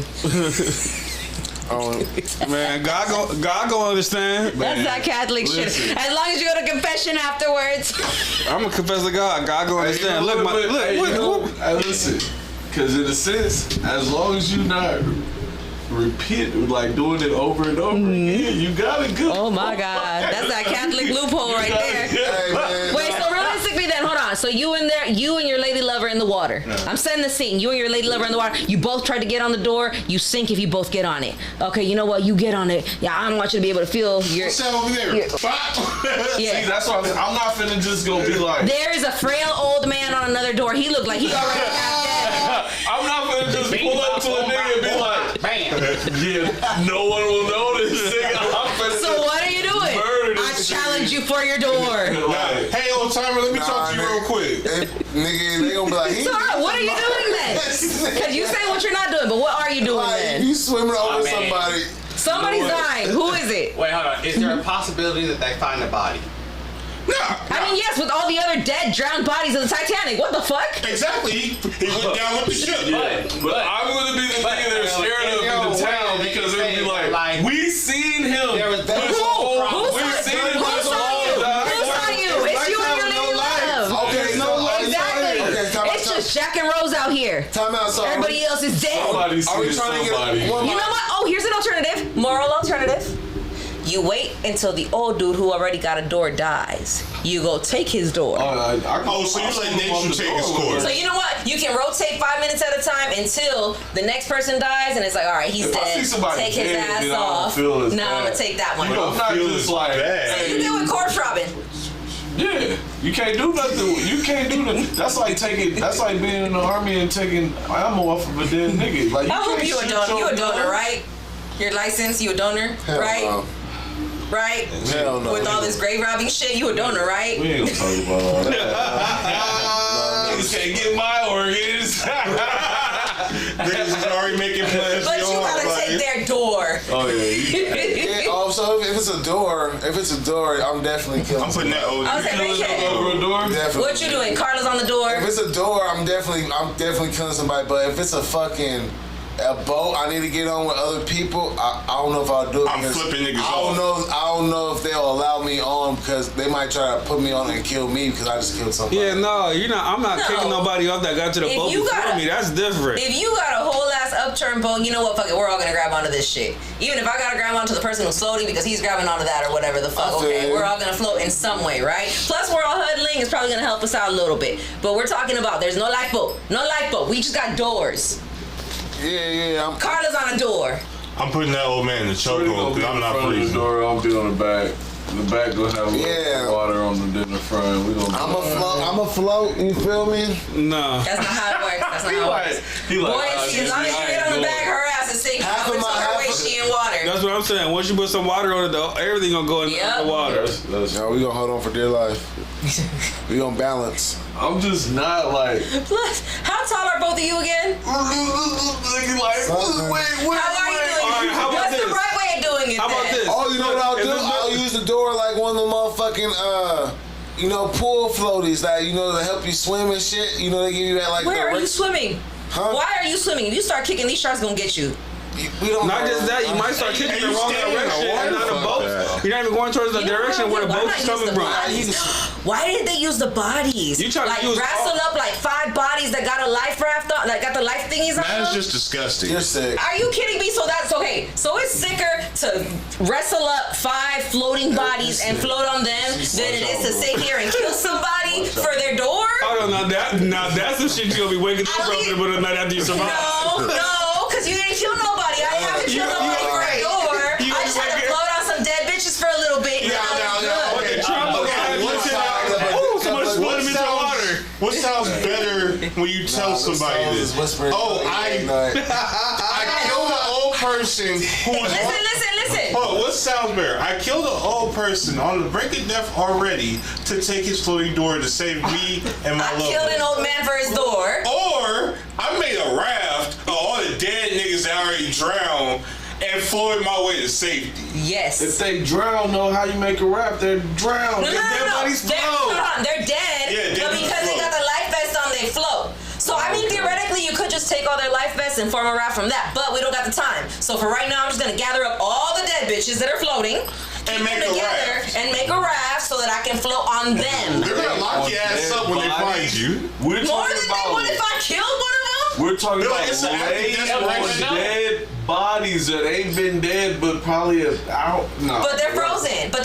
They probably feel like a really hard bed. See, my option is. These niggas are looking down from heaven like, what is she doing? Hold on, so They don't care. They in heaven at that point. They in heaven at that point. They don't care. They're like, survive, girl. Survive. So what do you have to tell this person's loved one? Like, oh, I used them as a raft. I will tell this person's loved one, look, I would like to come to you and tell you that I appreciate the sacrifice that your grandfather made so that I may survive. He made a very I see the fly on their shoulder, and I just had to get it off for them. There's no flies. Everything is dead. It's the middle of the Atlantic. Oh no, we got log off. You fucked up. That's disrespectful. That's wrong. You rather see between Doug shit, Red Eyes Point. I would rather. You'd rather kill them? No. I would probably rather float on the dead bodies. But I wouldn't float on the dead bodies. I'll probably get the life vest off of the dead bodies. You don't got time though. You know how hard it is to move a dead body. No. And water is easy because it's weightless. No. Like they like this. They die like this. Exactly. You ran a wire over there trying to get me with your motherfucking job occupation over here. They got rigor mortis. They froze like this. How you look like this? I was about to say yeah. No. Str8 Radio, we done. We goodbye. Good night, everybody. Good night. Hold on, I got one more. Fuck that. Hold on. One more way to survive the Titanic. Let's make it even. What if I gotta do and I put him in a chokehold and we both underwater? What? And I just so happen to out survive him.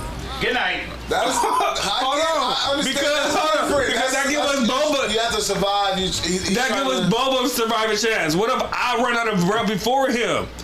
Oh, you trying to get this nigga a surviving chance? He not I'm just saying, it sounds better than Man, fuck that. I just toss him a knife. Let's fight for this door. Yeah.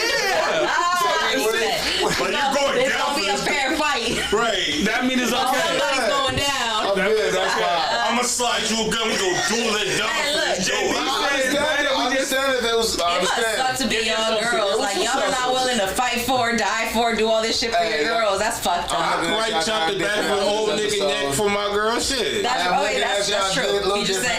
But initially, you said Hey, you hold were on, a girl. man. The chat said Ellie be moving dead bodies out in the OC. She trying to tell us something. Hey, bro, this was a great episode 12. You feel me? Shout out to chat. Straight out the trunk, shout out, yay. Hey, Good night.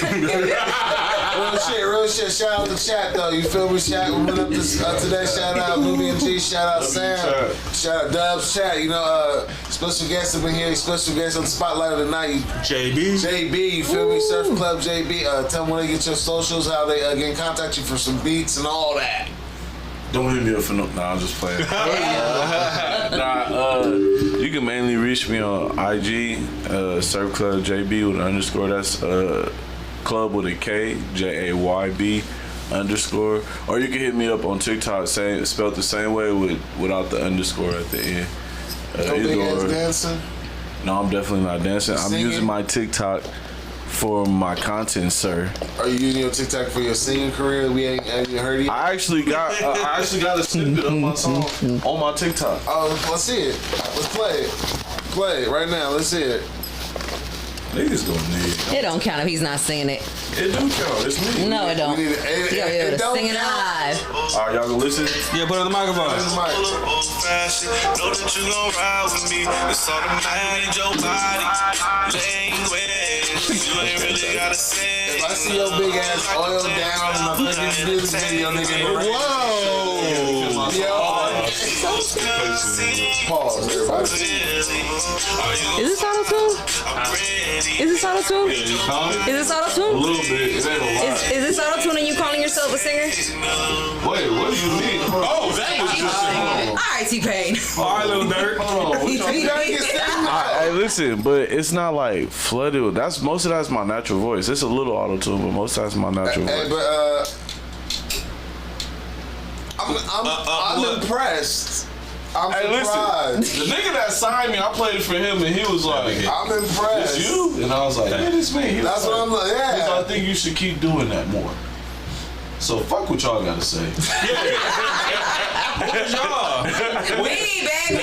He needs fuck what I just said, which I'm absolutely cool with. That's just my opinion. And the only reason I even brought it up is because you were still talking about how you a singer, you a singer, you a singer. So I'm like, hold on, you a singer, but you won't sing for us. And the song you show us got nothing but Was auto-tune. my exact words? Was As a my exact singer. words not? I just started He recording. just started. But no, just from knowing this nigga, But did you not say I'm a I am singer? shocked. I am surprised. I am impressed. I'm gonna sing you the whole So song. Little I'm Wayne is singer impressed. too. Put me on track. I'm a song too. They call You me. know what I'm saying? I said Little Wayne is singer too. Nah, but he's straight. So it's T-Pain, damn it. Whatever, man. That's a lot. No, T-Pain is actually a singer turned rapper, so I'm not gonna put that on him. T-Pain can actually sing. Yeah, he though. can. He Right, can. he can actually sing. Don't- I think he proved it. He did it, but he proved it. He sang without the auto-tune to prove it. That's So you cool. ready? You ready to? He'll come back. He'll You come ready to back. prove But that? mine is a joke. That sounded smooth. Mine is a joke. Thank you. Yeah. No, But it's a podcast. We gotta. Oh, shit, I got it. Put you into the fire, little make you sweat. Yeah, send me that. I'ma send you. Yeah. I'm gonna see if I can ride to that at night. No, you ain't gotta. You ride to it or write to it. Ride to that I was about night. to say, I don't Ride need you to to write to it. Oh, you don't need it. You don't need it. Yeah, open it right for you, boy. drafts, nigga. Kelly it up. I can R. Kelly it up real quick. Hey, respectfully, man, I love Bankhead, man. I know Bankhead for the last 10, 11, 12 years of my life. I don't need that shit, bro. I love you, bro. Keep that shit in the belly. And you a Tennessee Titan fan. I can't even fuck with Nigga, you. you what? He a Patriots fan. Shut up. Sorry ass niggas. Y'all ain't gonna know where the next team is. There's some things that shouldn't be written. Hey, shout out to the chat. Yeah, shout out to the chat. We about to You know go. what? I want to watch Titanic when we get home now. Don't do that. Where they follow y'all at? They can follow me at BTW Shorty Sweets said it. You on got- Instagram. You can follow our business page, BTW_entertainment. And where can they follow you at, baby? Is just LEG. That's JUSTELIG on all platforms. I was just looking at the chat. Stupid said KLC Jamie Foxx. They got jokes. They got jokes. Man, if y'all heard the Asian lady who says it, because it's an Asian lady at McDonald's, okay, at the McDonald's drive-thru. She's the one, and she go, "Oh, he my Jamie Foxx. He my Jamie Foxx." Jamie Foxx, give me some free fucking McNuggets, huh? Hey, I used to have a lunch lady in high school. She used to think I was Jamie Foxx, or not think, she used to call me Jamie Foxx too, so she used to give me free food also. So it's been a lifetime of just like looking like Jamie Foxx. No, yeah. You didn't hit Hollywood Boulevard and try and do some impressions. Start taking pictures with people and shit. Yeah, put on some black glasses and be. Where the Django fit? Where the Django fit? Hell no, I ain't working that racist nigga shit. Who that nigga on that Hey, for your song though, Nubian G said she is also a producer, a female producer here on the West Coast. She said you got to be able to use sing to use auto tune. So, shout out Nubian G. I believe it when I hear him singing. But hey, it's your boy Bank. You shut your shit out one time. Oh, yeah, gotta do my whole plug. Go ahead. You can find me on all platforms at SBRE_MF. The MF stand for motherfucker. You can follow me on Twitch at Shot by Red Eye. September 1st will be the start of the 100-hour gaming campaign for veterans and all that. Donations are open now, so you can donate now. If you want to co-stream, if you want to join the party, you want to play a game with a nigga, let me know, because I'm going, it's 5 hours every day, so y'all niggas can join in. Make sure y'all follow up. That's for a good cause. Make sure y'all donate, because it is for a good cause. And even if y'all not donating, make sure just tune in to give him the views, so it helps him out in the future for sponsors and more donations. And I love that Red Eye for sure. I'm doing it. We're gonna be playing games here. Yeah, we'll be here. Shit. The people I'm doing it for is one is a family member, Navy veteran. He took his own life in 2018, and then one of my good friends that I went to college with, he was a Marine, took his life last year. So I'm doing it for them, because their memory should not fade away. Like, I use the hashtag #GotYour6 because it's like, it means I got your back. So everybody gotta have each other back. Mm-hmm. Yeah. Hey, I feel you gotta do. Until the idea I just have offline where how we can try to really bump that donations up and do some like tournaments over here. Yeah. Through the month of September, you feel me? So yeah, after we get off this air. Oh yeah, let's put some fucking Madden tournaments in this bitch. Yeah, we can use some game let me shut up. Let's do it. But yeah, but it's your boy Bang at the name, shout out Trunk Radio. Thank y'all for tuning in to episode 12. Shout out the chat, shout out everybody in this room, shout out JB. Make sure y'all follow JB, make sure y'all support him and do what he's doing. Like I said, we've been grinding and growing in this motherfucking music entertainment business for the last 10 plus years. So continue to support JB, Str8 Trunk Radio, SODTR_. Follow us on Instagram. Subscribe to Str8 Trunk TV. Keep subscribing to the content on the YouTube. Tell a friend every Monday night, 8 p.m. We are live. It's going down. August 9th, it's going down as well. We have our back to school drive here at the office at the HQ. So bring your kids, come get some school supplies, some food, some drinks, hang out, have a good time. Str8 Trunk Radio. Gonna have fun, yeah, also, we're gonna be start running out the front portion of Str8 Trunk Radio. So we're gonna be doing listening parties, photo shoots, video shoots, rehearsals, listening parties, gallery. So if you have a business that need a brick and mortar, if you do eyelashes, if you got a clothing line, if you got a shoe line that you feel like you need to make your business look more legit rather than just pulling up straight out the truck with it, this is also one of those. Like, you can also take this space up, use it for a month if you need to, just so you can get the feel of actually owning your own brick and mortar, having your own business, and knowing what it's like to be able to pull up at 8 o'clock on dot to make sure that your store is open on time, make sure that you get your sales and see how your sales did on a Monday compared to a Friday, and know like when's your real busy days and say, hey, I can actually keep up and make sure I have my own brick and mortar. That's also something that you can do right here. So tap in to Str8 the Trunk. Yeah, it's coming September, so look out for the promotion. I definitely will be talking to y'all motherfuckers face to face when I see y'all and promoting this shit, and hope y'all come and support us because we want to support y'all. So that's what we here for. Str8 Trunk Radio, episode 12. Shout out my man Rashid behind the audio. We here, man.